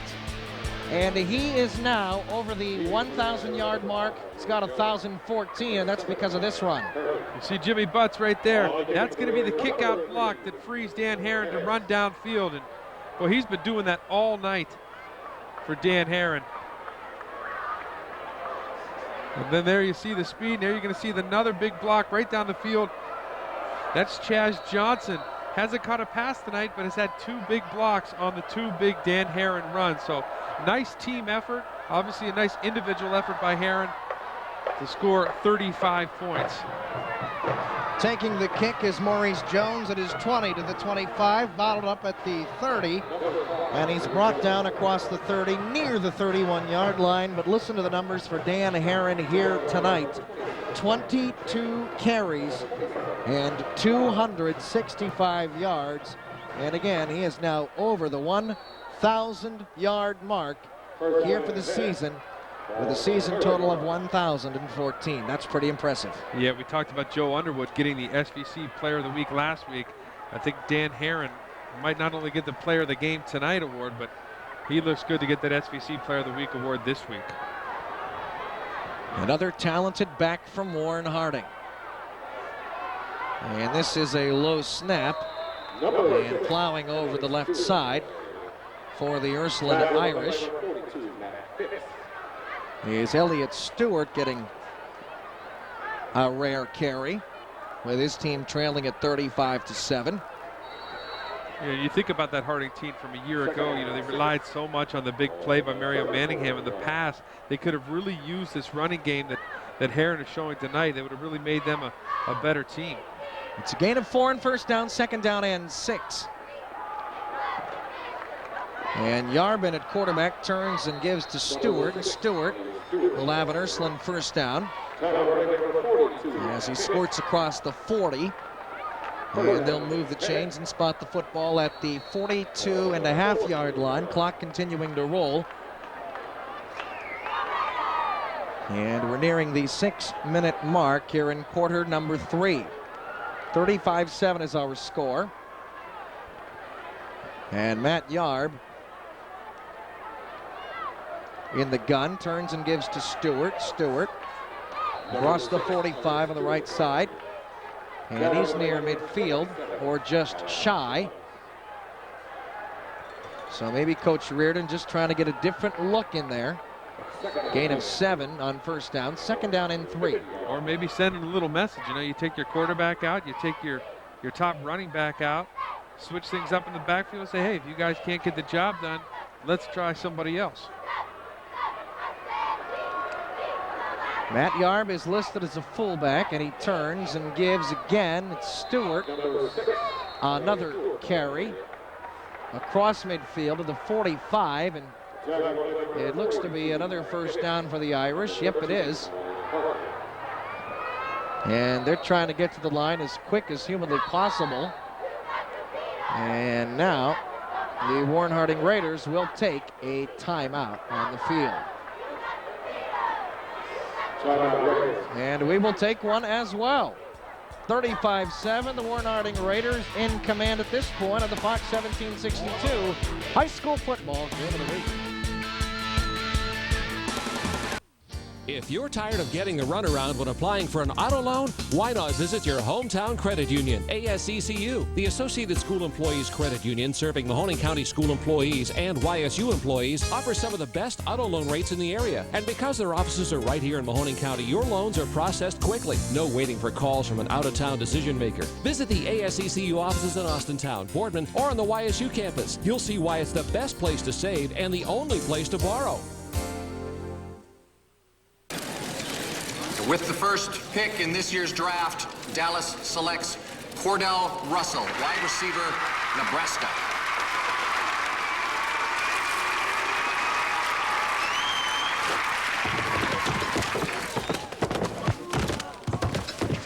Life comes at you fast. Be ready with Nationwide. Okay, Chelsea, big play. Let's go with the Kernan Insurance Agency special. Call Kernan Insurance at 629-2000. Ready? Sports fans, Can't make it to the big game? Read all about it in The Vindicator. The Vindicator sports page comes alive with exciting photos, stats, and analysis of local, college, and professional sports. Complete in-depth coverage you won't find anywhere else. Every team, every play, every game, every day. The Vindicator takes you from the locker rooms to the fields and everywhere in between. If you want to be in the know, read The Vindicator. Now, we give you even more. Homer's selling springs. How much would you pay for a self-flipping hamburger pan? And cooking up some new ways to do it. The Simpsons. Monday night at 7. Bez becomes ballerina boy. Somehow I became one of the girls. Every brown girl. My favorite ballet is Nutcracker. That 70s show. More masculine, yes? Monday night at 6 on Fox 1762. 4 receivers into the ball game, and this is a keeper by Yarb, and he's tripped up. And once again, we'll call the name in on that stop. It's Tony Reed, and he continues to impress defensively. Yeah, just dominated the middle. You see Harding take a time out there. They're trying to adjust to what Ursline's doing, and what Ursline is doing is they're coming out in double slots. So they're coming out 4 receivers, 1 back, and that 1 back is Elliott Stewart, Yarb at quarterback, and they're just spreading out that defense, and they're able to hit the holes and gain 3-4 yards at a pop, something they weren't able to do with Curry in the backfield. Loss of 2 on the play. And this is Elliott Stewart getting another carry. And on second down, he's inside the 45. And he gets some of that yardage back that he lost on first down, and it'll bring up a 3rd down and 9 from the 44. And again, that Stewart name should be familiar to Ursline football fans. Last year they had Derek Stewart, really a great wide receiver. He went on to Cincinnati, where he's at this year. He had a great year last year. Now his little brother out here showing what he could do. 3rd and 9, and now what? An official's time on the field. For one reason or another, looks like it's an equipment malfunction on one of the Warren Harding players out near the middle of the field. Every week, Ralph and I will pick the Kernan Insurance Player of the Game. It's one player that's made the greatest impact during the ball game. Plus, they'll receive a hoodie from Nightlight Embroidery and Silk Screening. We'll feature the Kernan Insurance Player of the Game every Monday night at 6 on 27 First News, and First News at 10 on Fox 1762. All right, here we go. 3rd down and 9. Under the 4-minute mark now here in the 3rd quarter. And Youngblood back in at quarterback, turns, gives to Curry. Curry is stuffed to the turf, short of the 40-yard line. And he was really bottled up by lots of Warren Harding Raiders there up front, including Matt Phipps. Phipps, who's a transfer, his first year at Harding. He's seen some playing time tonight. He's a senior. And with Ursline trailing at 35-7, this is 4 down territory. And from the far hash mark, there are 2 receivers for the Irish split to the right. Curry is the tailback. Youngblood turns, wants to throw, rolls near side, falls down and is covered up. That was Ian Vassil, number 70. Probably the easiest sack he'll ever get. Boy, isn't that the truth? And it seems like when things like that happen, you just know that maybe it's just not your night. And Youngblood, a tough break there, slipping on the turf. Again, that time, Youngblood was going to pass the ball. He dropped back and didn't even have time to set his feet. So the Raiders will take over, and the Raiders taking out their frustration of their 1-4 start. In at quarterback for the Raiders is Avery Qualls. And you may see Tom McDaniels shuffle in some new folks, give them an opportunity to play here on Friday night in the varsity end of things. And Qualls, with a silent snap count, turns and gives. This is Heron. And Heron has it across the 45 to the 40, keeping his feet churning to the 6-yard line. New quarterback, same play, same result. Nice play by Dan Herron. Elliott Stewart in on the stop for the Irish. But Herron has certainly been the workhorse here tonight. You just see a little handoff around the left side. You see the nice block out front by number 54, Matt Klein, the guard who pulled out to the left. And again, we saw his speed. There we see his strength.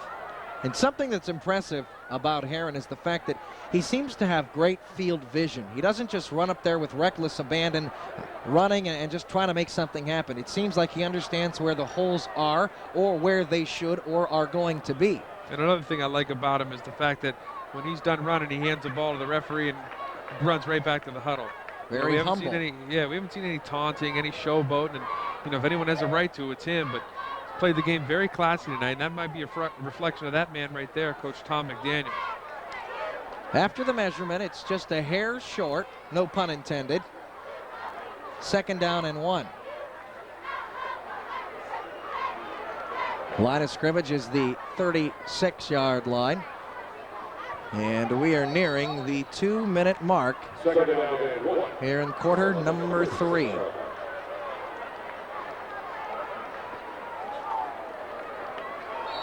And now some movement by Reggie Scrivens, who's in the backfield. I saw a couple of other folks moving as well, so that'll take it from a 2nd and 1 to a 2nd and 6. And again, Coach McDaniels, none too pleased, I would imagine, about those mistakes. And now you can see him right there yelling. I'm not sure if he's yelling at his players or the referee, but not happy, even up 35-7. He doesn't want his team to make mistakes. So they move the football back to the 41-yard line. A receiver split to each side. Scrivens is the tailback. And Jimmy Butts is the fullback. Scrivens gets the carry across the 40, 35-30. Scrivens cuts it across the 25, and inside the 25, he's down to the 23. So it hasn't mattered who's been carrying the football. Anything's working on the ground for the Raiders. Yeah, we saw Scrivens in earlier in the game as the fullback. And again, we said that he's more of the running fullback, and this time able to play tailback a little bit. And, he shows that he has some speed and that he could do it. And again, I think that's a little bit of credit to him and also to that big offensive line who's done a great job tonight. All right, 1st and 10 from the 24. And the Raiders are looking to run this thing out here in the 3rd quarter. Herron back in there at tailback. 1st and 10. Qualls turns and gives to Herron. Herron looking to go outside with it. Stiff arm, and Herron is brought down near the line of scrimmage. And there's no gain there, bringing up 2nd down and 10. And again, that time Jimmy Butts, who's had all these key blocks tonight to spring Herron, kind of runs into a brick wall and doesn't open up a hole, and that allows Maurice Jones to come up and make that tackle. Final seconds are ticking away here in quarter number 3. 4 receivers in there for the Warnarding Raiders. Herron flanks Qualls to his right. Ursline trying to time the blitz up perfectly, and no flags.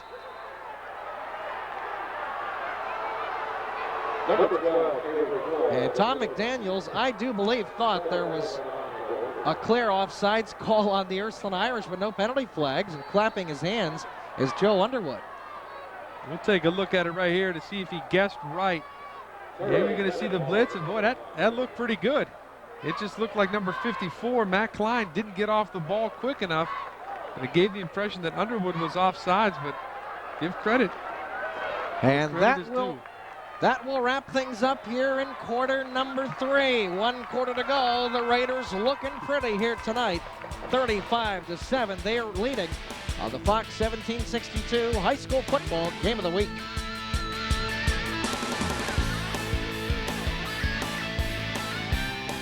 We're Option Care, leading the search for better home health care.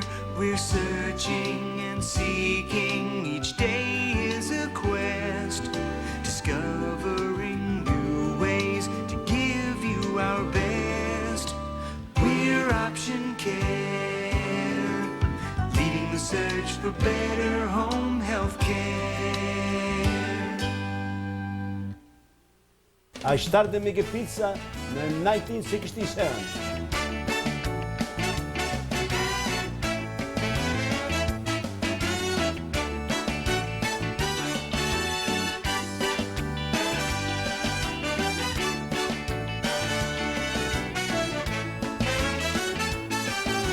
Good pizza, good game, nothing is better. For the best pizza before or after the game, visit Fernando's Wedgwood Pizza.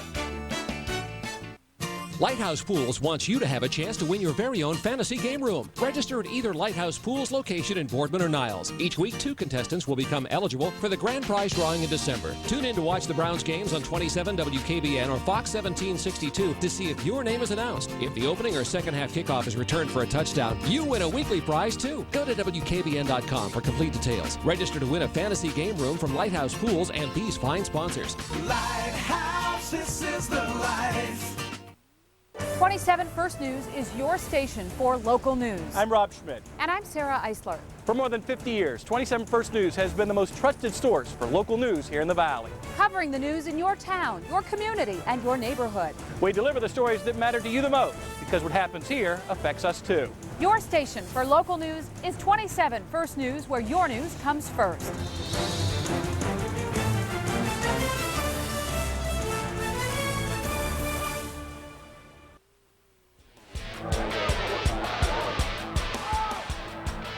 And the Raiders continue to drive down the football field. 3rd down and 11 from the 25-yard line. Deep in Irish territory, Avery Qualls works from the gun. Qualls looks to go straight up the middle, taking it. Loose ball on the field, and I do believe the Irish have it. And indeed they do.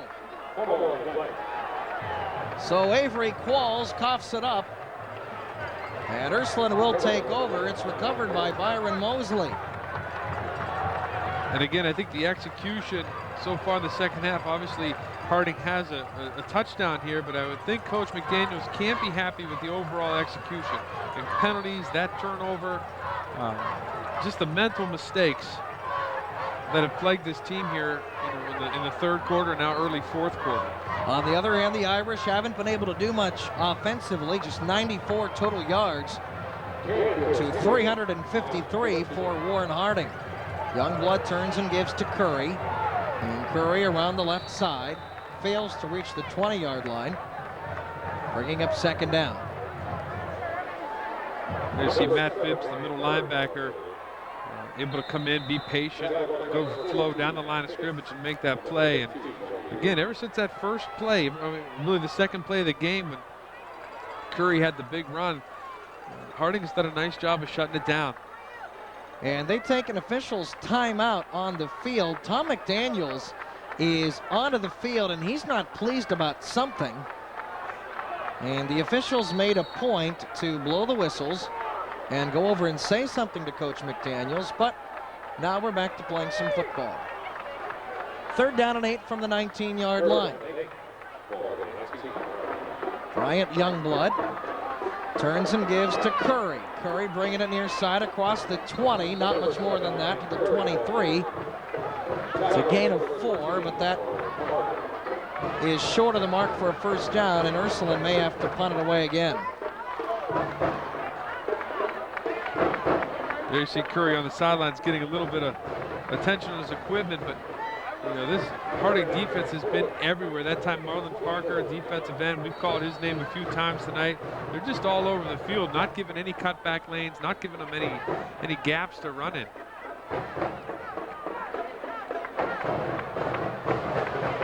The scoreboard evidently was wrong on the previous play. They said it was 3rd down. It is now 3rd down, and it's 3rd down and 4 from the 24. Got it all sorted out. Youngblood turns and gives it to Curry, and he is going to be stopped well short of the first down. Penalty flags come flying in, and we shall see what the penalty flag means. And you're pointing to Tony Reed on the roster. Did you see something there, Ralph? I saw Tony Reed make the play again. That's going to go against Ursline, so probably decline. We don't keep track of tackles up here, but if we had, I bet Tony Reed's in double digits tonight. Well, the penalty is on the Irish, and now it's decision time for head coach Tom McDaniels. And again, it's hard to see from that replay what transpired, but it was easy to see what happened on the play. And it looks as if the penalty will in fact be accepted. And probably the reason for that is the fact that Ursline has not shown a consistent ability to throw the football. So you'd imagine that they'd have to go back to the ground, and the Raiders have done a good job here throughout, stopping the Irish running attack. So they spot the football at the 11-yard line. 3rd and 17. Under the 11-minute mark now. And the Irish will send a pair of receivers far side. Bryant Youngblood turns and gives, and the running back, that's Joe Underwood. Underwood is brought down across the 25. 28-yard line is where he stopped. He coughed it up, but they say he was down.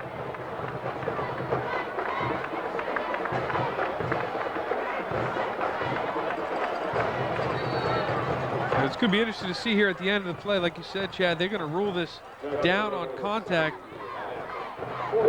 and that's a good call. And I beg your pardon, that was Maurice Jones. And after all of that, it's 4th down and 1, and Puhala back on to punt for the Irish. And coming up to grab it is Anthony Anderson. Anderson is horse-collared and driven to the turf at his own 46-yard line. He's driven back. So we'll take a timeout. Things looking pretty good for the Warren Harding Raiders. They're rolling 35-7 over the Irish for the Fox 1762 high school football game of the week. If you're looking to buy a new home or refinance your present one, why not visit your hometown credit union, ASECU? The Associated School Employees Credit Union, serving Mahoning County school employees and YSU employees, offers some of the best home loan rates in the area. And because their offices are right here in Mahoning County, your loans are processed quickly. No waiting for calls from an out-of-town decision maker. Visit the ASECU offices in Austintown, Boardman, or on the YSU campus. You'll see why it's the best place to save and the only place to borrow. Hey, you like things that are free? Then check out the Review newspapers every Thursday at a location near you. The Review newspapers is available at more than 2,000 locations in Trumbull and Mahoning counties. Find local news, sports, and editorials from your community every Thursday in the Review. Log on to thereviewnewspapers.com to find out where to get the Review, or read it for free online in our easy-to-read newspaper format. Pick up your free copy today. The Review newspapers. Nobody covers more local news, period. Get out your crystal ball, flip a coin, make a wild guess. Vindy.com and Fox 1762 present the Homestead Pools and Spas Pigskin Pick'em High School Football Contest. Go to Vindy.com each week to make your picks. Weekly winners become eligible for this season's grand prize, a hot tub from Homestead Pools and Spas. The runner-up receives a trip for 2 to Aruba from Carlson Bogganley Travel and Apple Vacations. Pigskin Pick'em, brought to you by these sponsors. It's fun, it's easy, and best of all, it's free. Go to Vindy.com now to make your picks. Chicks.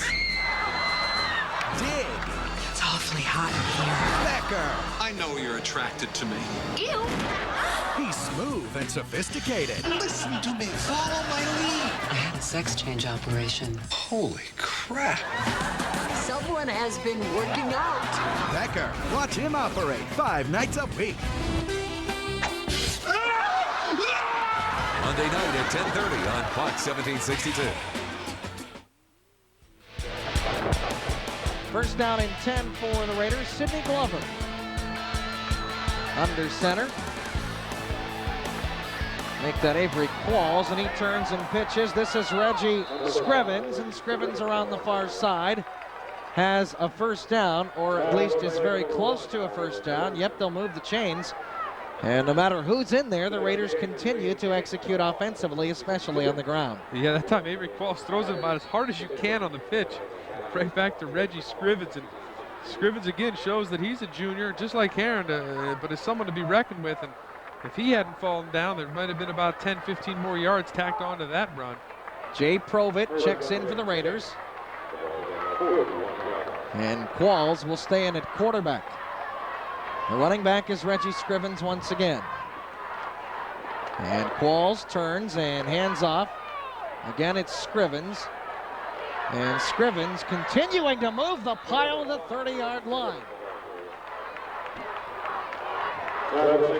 First down and 10, and the Raiders manhandling what looks like a very weary and tired Ursline front line. Yeah, not many times you see a team go the entire game without any passing yards, but that's what Harding has done tonight because they've just been so dominant on the ground.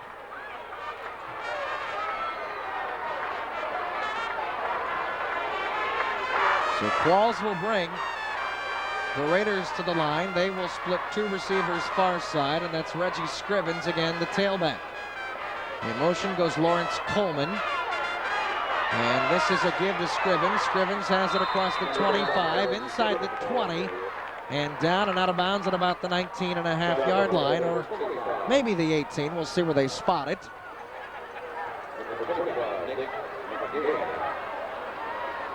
And again, it's another Harding first down. That time Harding runs out of slot right, and both slot guys able to crack down on the linebackers and really open up that right side. And Scrivens shows that he has a lot of abilities. And with Herron and Scrivens back there, you got a pretty nice 1-2 punch. Scrivens nearing the 100-yard mark. He's got 91 yards on 7 carries, to his credit. And more whistles come in from all around, and now the clock will wind. And we're under the 9-minute mark with the Raiders driving once again. 2 receivers near side. Scrivens again is the running back. And Avery Qualls turns and gives it up the middle to the up man. And that was Lazarus McCray with some tough earned yardage. A gain of 7, it's 2nd and 3. And really, when you look at this team, you look at Harding, obviously we stated at the beginning that they weren't having the season that they really had planned to, that they wanted to. But as you look up and down this roster, Chad, you see a lot of juniors on this team. And a lot of these people that are making a big difference tonight, like Herron, like Scrivens, like Sidney Glover, are all juniors, so they'll all be back next year. From the 12, Qualls turns and gives. This is Scrivens. Scrivens has it, 5, 4, 3, 2, and he's down near the goal line.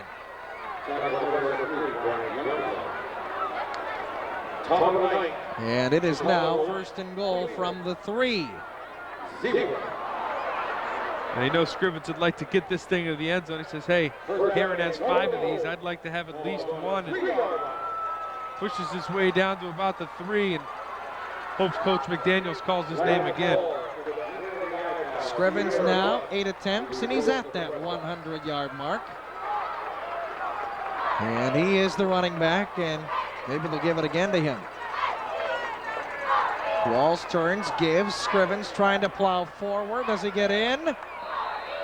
No signal yet. Penalty markers come flying in, however. And that may be a holding call that we shall soon see.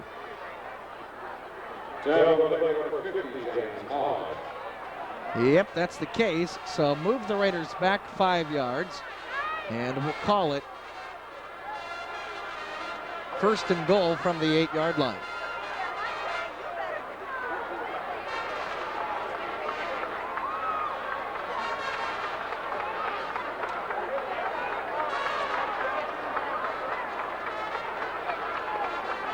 You look at Harding tonight, you saw how dominant they were, and you look at the rest of their schedule, who they have remaining, and they got some big games coming up, and they have a lot of computer point related games. And if this team could start to gel, and obviously the run game has gelled tonight, although they pretty much had that run game all year, but if they could be consistent and win out, this might be a team that come playoff time is ready to go.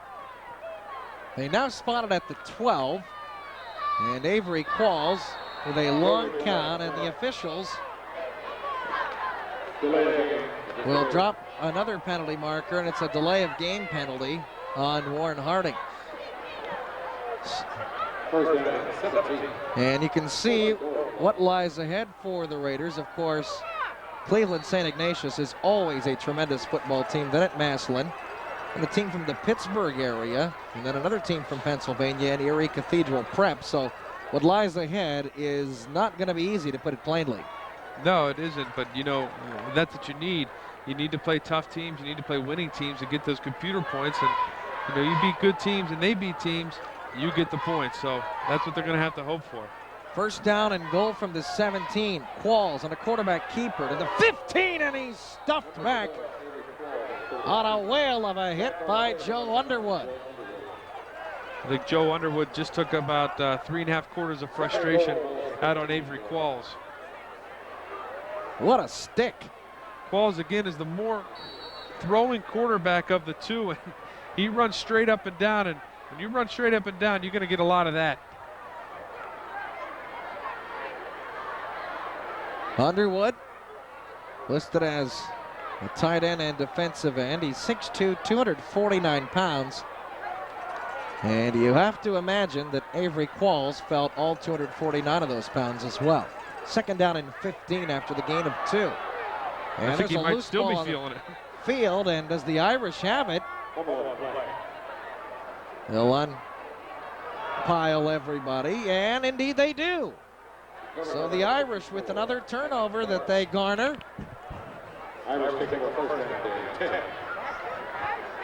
Now can they do something with it? The recover there by the nose tackle, Mike Bartos. You talked about him earlier on the offensive line. He also goes both ways, plays defensive line too. And look at this resume. He won a national powerlifting title in the 275-pound weight division at the International Powerlifting Association World Championships in York, Pennsylvania. Competed in the 16 and 17-year-old division. He squatted 700 pounds. Wow. Yeah, the teacher and me looked at the bottom and saw his 3.9 grade point average, and that's just as impressive. And he comes from a tremendous family, that's for sure. He said it earlier, his brother plays for Youngstown State. Great students, great people, and as humble as they come. And we've got a Warnarding Raider shaken up. And that is Matt Phipps having trouble getting to his feet. It looks like it's an issue with his left ankle or left leg. And Phipps will be attended to. 35-7 is our score. And we'll see if we can figure out just what happened to Mr. Phipps. There's, you can see Phipps right here. Keep your eye on his left leg. Just kind of gets stuck in the turf a little bit there. It looks like he maybe hyperextends it, bends it a little bit. And again, you like this turf. You know, you like that it's soft when you land on it, but oftentimes your cleats can get stuck in there, and that's when you see some injuries happen. But fortunately for Matt Phipps, he's on his way off the field under his own power. This surface is much, much better than what we used to know as AstroTurf. This is much softer, and you would imagine there would be far less injuries in terms of concussions and hitting that hard surface. But by the same token, you see a lot more turned ankles. You see a lot more slipping in terms of running the football, but it's a very cushy, soft surface. And the thing you like about this surface is that, you know, the old AstroTurf, you wore tennis shoes. This turf, you could wear spikes on it. And so because of that, I think you have an even increased chance of getting your ankle, you know, twisted or your knee twisted. And this is a give to Byron Mosley, and David Harsh coming up to make the stop for the Raiders. We've also got a new quarterback in there for Ursline, and that is, I do believe, a young man wearing number 14, if I saw correctly. And there is Matt Yarb, who was in there at quarterback for a short period of time. Yarb's another one of those guys that has played both ways tonight. That's really taken a beat, whether it's at fullback, quarterback, or on the other side of the ball, he plays middle linebacker. And, you know, he's had a rough night tonight. It wouldn't be 14, it would be 4, and that would be Darrell Peterman, a junior quarterback, 5'11", 174, and he turns and gives to Mosley again. And Mosley is bottled up and brought down, and that brings up a 4th down situation for the Irish, and it's just a case of being unable to get anything going offensively. And again, I think you see the new quarterback in there. Peterman probably not used to the reps that the other quarterback gets, kind of runs into Mosley right off the bat on the handoff. And, you thought after that first drive by Ursline tonight that, they were going to be in this ball game, that their offense was hitting on all cylinders, but really since that first drive, it's been downhill, and you got to believe Coach Reardon's really got to be upset. So Puhala back in again to boot this one away, and he does. And coming in to take it for Warren Harding is Anthony Anderson, and he is absolutely leveled. Another huge hit for Joe Underwood. There's been one bright spot tonight. It's been the defensive work of Joe Underwood, and I think he found his home as a linebacker, and that time on special teams. You're going to see 1, 2, 3 steps, and then boom, Underwood's going to hit you. That time a little head hunting, a little high, but gets the job done anyways. Avery Qualls is still in at quarterback. Dan Herron's night, in all likelihood, is done. 1st and 10 from the 40. Qualls working from the gun, and he turns and gives. And this is Reggie Scrivens. Scrivens has it, 30, 25, 20, 15, 10. And he's knocked down inside the 10 at the 9-yard line. I think you're going to see a lot of Avery Qualls handing the ball off. I don't think Coach McDaniels will let him run it anymore. He's had only a few carries tonight, but 2 fumbles. He does it right that time by giving it to Reggie Scrivens, and Scrivens able to get to the outside. And that's been the story all night. These Harding backs have just been one step faster than this Ursline defense, and it was Herron most of the night. That time Scrivens, and Scrivens will stay in there. And the fullback is Lazarus McCray. Avery Qualls turns and gives to Scrivens, and Scrivens is dragged down from behind as he crosses the 10 down to the 8-yard line. And we're nearing the 3-minute mark left in this ball game. Be sure and watch 27 First News every Monday night at 11, when we'll feature the Coach of the Week, sponsored by the Review newspapers. Be sure and pick up your free copy of the Review newspapers. Nobody covers more local news, period. So it's a gain of 3, 2nd and 7 from the 8. And that man probably pretty happy at this point. And the officials come in, blow their whistles, and it's an illegal substitution on the Warren Harding Raiders. And sometimes that happens when you have some folks who haven't necessarily played a lot on Friday nights under the lights, and you have some mass substitutions taking place. Well, Chad, you said Coach McDaniels should be happy tonight, but that last shot of him on the sidelines, it didn't look like it, did it? No, he didn't look too pleased. And there, he doesn't look too pleased right there. Just imagine if he was down 35-7. I don't think I want to imagine that. 2nd and 12 from the 14-yard line. Avery Qualls turns and pitches. This is to Brandon Davis. Davis into the end zone, touchdown! Brandon Davis getting a carry here in the late stages of a ball game that is already decided, and he makes the most of his opportunity. Why not throw another junior running back into the mix? We've seen Herron, we've seen Scrivens, and now we see number 28, Brandon Davis. That is 2nd carry of the season and his 1st touchdown. A 12-yarder. Here is Elena Westover for the point after. Kick is up, and it is perfect. 42-7, and the Raiders continue to roll. We'll take a timeout and be back with the conclusion. The Fox 1762, a high school football game of the week. Show your school spirit. Highlight your company's name with shirts, sweatshirts, hats, jackets, and more. Visit Nightline Embroidery and Screen Print in Girard to see all the styles and colors available. Nightline features items for Girard, Ursline, McDonald, and Liberty fans. Don't see your favorite team on display? No problem. Just ask. No job is too small or too large. All work is done on the premises. Wholesale pricing is available on large orders for schools, companies, and fundraising events. For quality signature apparel, visit Nightline Embroidery and Screen Print, West Liberty Street, Girard. It's the show that redefined comedy. She tells me that her ex-boyfriend was over late last night and yada, yada, yada. I'm really tired today. It's become part of our vocabulary. Significant shrinkage. It shrinks? And it's funny beyond words. A bra is for ladies. Me, the bro. No wonder TV Guide defines Seinfeld as the #1 greatest show of all time. Seinfeld. Monday night at 7:30 on Fox 1762.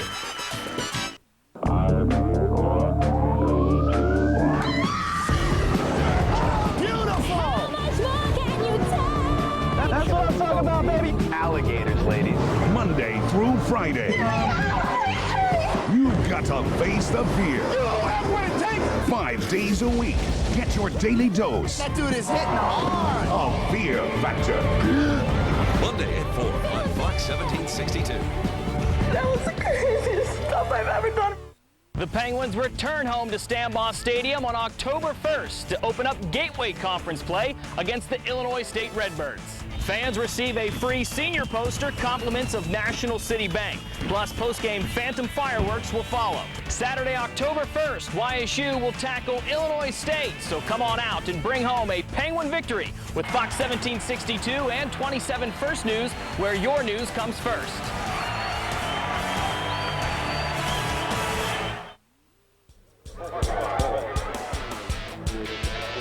42-7 is our score as Brandon Davis finds the end zone, and a nice piece of running for the youngster. Yeah, it looks like he's going to take it outside, and he does go outside, but now he cuts it back to the inside right here, gets some nice blocks downfield. And, you know, one of the things we haven't talked about a lot was the blocks downfield. Obviously, the Harding offensive line has done a great job, but give credit to those receivers. They may have not caught any balls tonight, but down the field, they've been staying on their blocks and letting those running backs get into the end zone. If someone would like to know what the key to this ball game is, well, you can see it right here on this piece of paper I have written in front of me. 452 total yards for Warren Harding, just 119 for the Ursline Irish. And Underwood comes up to grab that one of the up men, and he plows forward across the 30 to the 34-yard line before being brought down. And another key statistic to look at on third down, Harding 5 of 6, Ursline 0 of 7, and that has a lot to do with their inability to throw the football. Yeah, absolutely. You know, we said it from the beginning that these Harding linebackers are able to just sit up on the line of scrimmage and wait. And if by chance a Ursline back gets by the D-line, then they're right there waiting. They don't have to, you know, drop 10 yards into the curl zone. They could just be there and make plays, and really all night they've done that. 1st and 10 from the 33-yard line. Reminder, we'll bring you Salem at Canfield next week, right here on Fox 1762.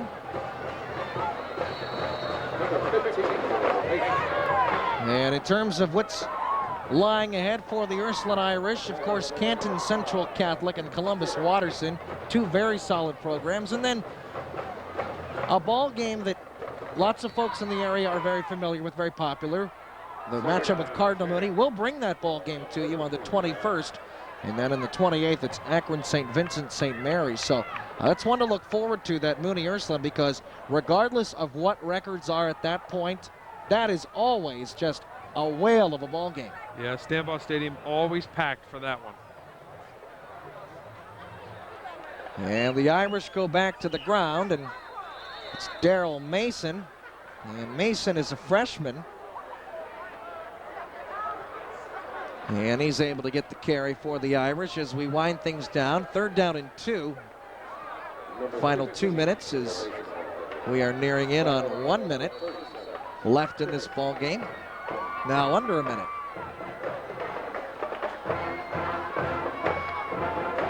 So the Warren Harding Raiders have their second win, or will shortly, in less than a minute. 3rd down and 2. This is Mason again, and Mason takes it around the left side. Mason nearing midfield, and he's brought down short of the 50-yard line. Like you said, Chad, Mason is a freshman. He's listed as a quarterback on the depth chart. You know, you could see this kid in a couple years stepping in and kind of being that Brian Youngblood type of quarterback that could run it or throw it if he had to. So it is an Ursline Irish 1st down, 1st and 10 from the 49-yard line as we're ready to wrap this thing up here from Mollenkopf Stadium. And here's another give to Mason, and he's bottled up at the line of scrimmage. And that will bring up a 2nd down play, and we will see if the Irish do indeed get another play off. And it does not look like they will do that. So Dan Reardon and Tom McDaniels will exchange pleasantries, and this ball game is over. The Warren Harding Raiders roll 42-7. We'll be back to wrap it up after this. We'll have our Corinne Insurance Player of the Game coming up on the Fox 1762 High School Football Game of the Week.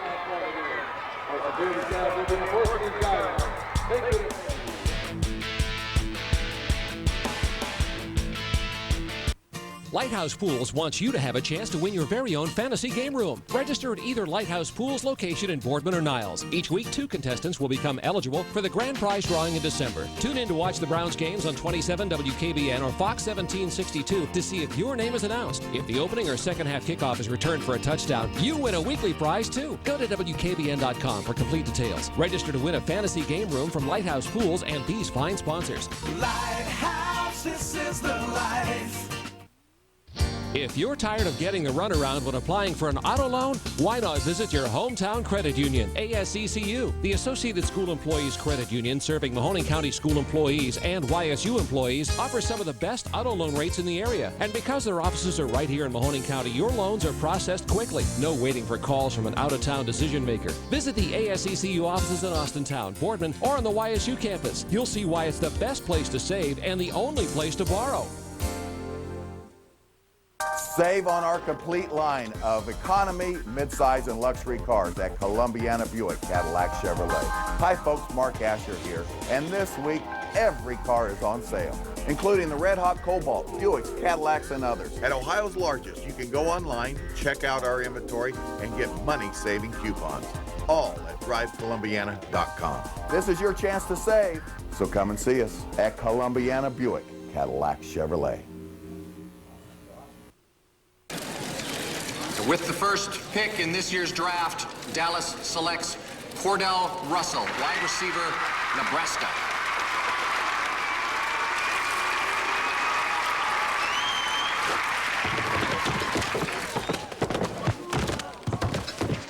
Life comes at you fast. Be ready with Nationwide. Okay, Chelsea, big play. Let's go with the Kernan Insurance Agency special. Call Kernan Insurance at 629-2000. Ready? Welcome back to Mollenkopf Stadium, where the Warren Harding Raiders put on a rushing show here tonight. They beat the Ursline Irish. They pound the Ursline Irish 42-7. Every week, Ralph and I will pick the Kernan Insurance Player of the Game. This is one player that's made the absolute greatest impact during the game.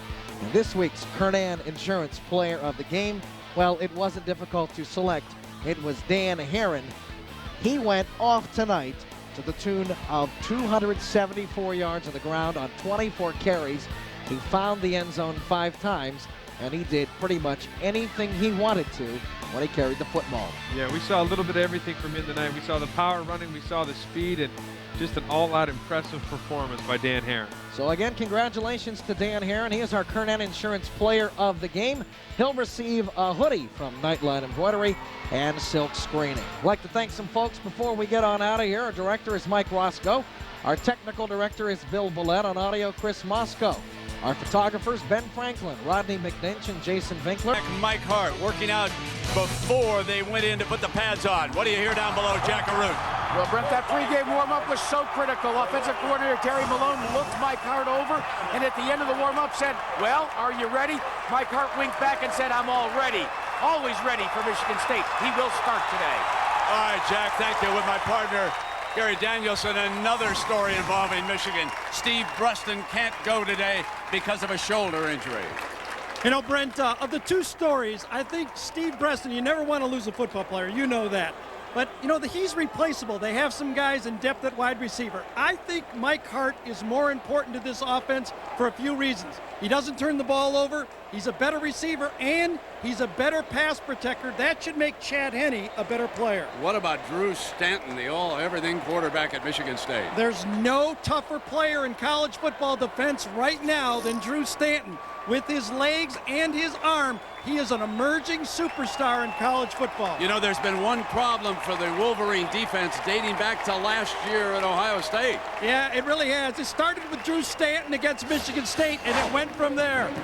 Troy Smith, Ohio State, showed that a mobile quarterback in a spread offense gave them problems. We saw it in the Rose Bowl with Vince Young, and then, ironically enough, last week, Wisconsin, and John Stucco, he scores the winning touchdown. Michigan State won the toss, and folks, they did not defer.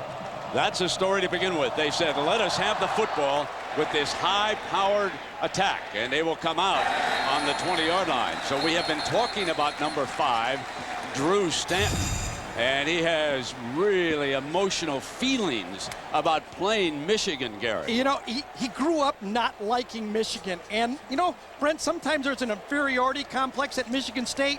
Not with this guy playing quarterback. He doesn't like him, and he's told his whole team he's the leader.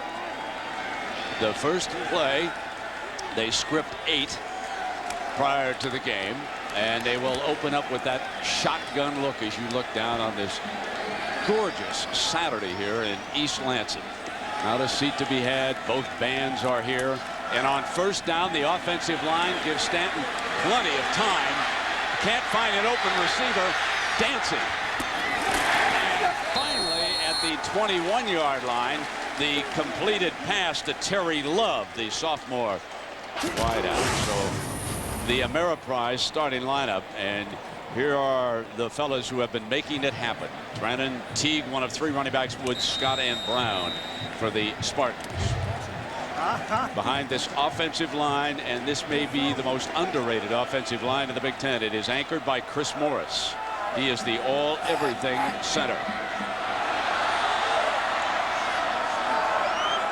From the deep eye here on second and long, they come back with the running attack, probing the middle of this Wolverine defense. That's three-man front. Alan Branch has made a huge difference for the Wolverines. Gabe Watson, of course, will get a lot of playing time. The 4 linebackers and Lamar Woodley, number 56. The Michigan State coaches charted all the games. They've got to keep an eye on him. Paul, Behringer, Engelman, and Mason in that backfield. The bad news is Mason leads the Wolverines in tackles. You don't like to see that from a cornerback. They stack 3 wide at the bottom of your screen. On third down, Stanton rolls in that direction. Fires a diving reception, first down, Michigan State, as Stanton converts his first third down, hitting Jeremy Scott from Jupiter, Florida. Drew Stanton is like the ugly duckling who's turned into the beautiful swan as a thrower. You see him, you will never know from snap to snap where he's going to throw the football from. He came to Michigan State as a passer. He turned into a runner, and now he's a passer again. What a developing superstar. 18 yards throwing, puts the ball on the 43-yard line. Stanton with an empty backfield. Look at the offensive line. Plenty of time, middle, incomplete, through high. So John L. Smith, the coach, was talking about the team and what he's putting on the field, and especially Stanton's makeup. He's a tough guy. You know, he's a linebacker type guy. He's a guy that you want leading your team, and he's not afraid to grab a face mask and shake a head or two. And that's what we like to see. He has indeed provided leadership as well as quarterback skill as he rolls the pocket to the left. Now dancing away from trouble, trying to avoid the sack, and he is down.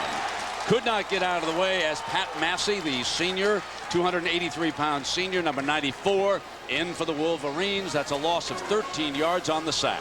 You know, Michigan has kind of mixed it up here with their defense early in this football game, rushing 3 players on first down on both of the first downs, but on second and third down coming with 4 guys. That time, Lamar Woodley turned that play back in, and the Michigan secondary is very, very comfortable covering right now. Let's see if that stands up. On this substitution package, Massey off to the sideline. There's the 3-4 look Gary referred to. They keep a protector for Stanton, and now they send him out into the pattern. And again, the receivers are well covered. Fires middle, got him, complete. At midfield, Stanton comes back and finds the wideout Kyle Brown, the senior who has been so efficient, number 3 for the Spartans, and that is short of the first down. Yeah, it will bring Michigan's up a played 4th down. Deep zone that time, and this is the first time I think, Brent, that Steve Preston will have a bigger factor in the punt game and special teams. Brandon Fields drills the punt. Leon Hall, and it goes out of bounds. They were practicing this Steve Preston punt, and even without him on the field, they go for the boundary, out of bounds. A terrific punt by Fields, a 49-yarder out of bounds. So Chad Henne and the Wolverines will have very difficult field position. Now, what about Henne's sophomore prop? Well, look at this. If you look behind his statistics a little bit more, at first glance, they're pretty good. But if you break them down between the first half and the second half, you can clearly see he's struggling in the second half. You cannot be a championship football team with a quarterback who struggles in the second half. So Mike Hart, after that warm-up that Jack Arute told us about, is opening as the tailback. From the 2-yard line. Immediately, Hart, and he may have got half a yard, and here's our Ameriprise lineup. So when the season began, the big 3. No Breston here today. Hart went down earlier with an injury, but we don't have Breston in the lineup. My fault on that one. The wrong guy. I'm sorry there, Brent. Chad Henne, of course, has been slumping. Ecker and Massacoy, the 2 tight ends. Avant and Mario Manningham, a freshman wideout. 1 INT for GD.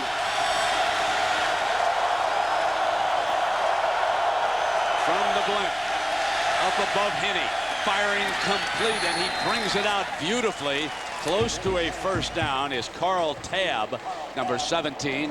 Let's see how they spot it. It'll be just short. He's going to have to pick up a yard here on, you can see the distance that they still have to go here for the first down. The yellow marker on your screen.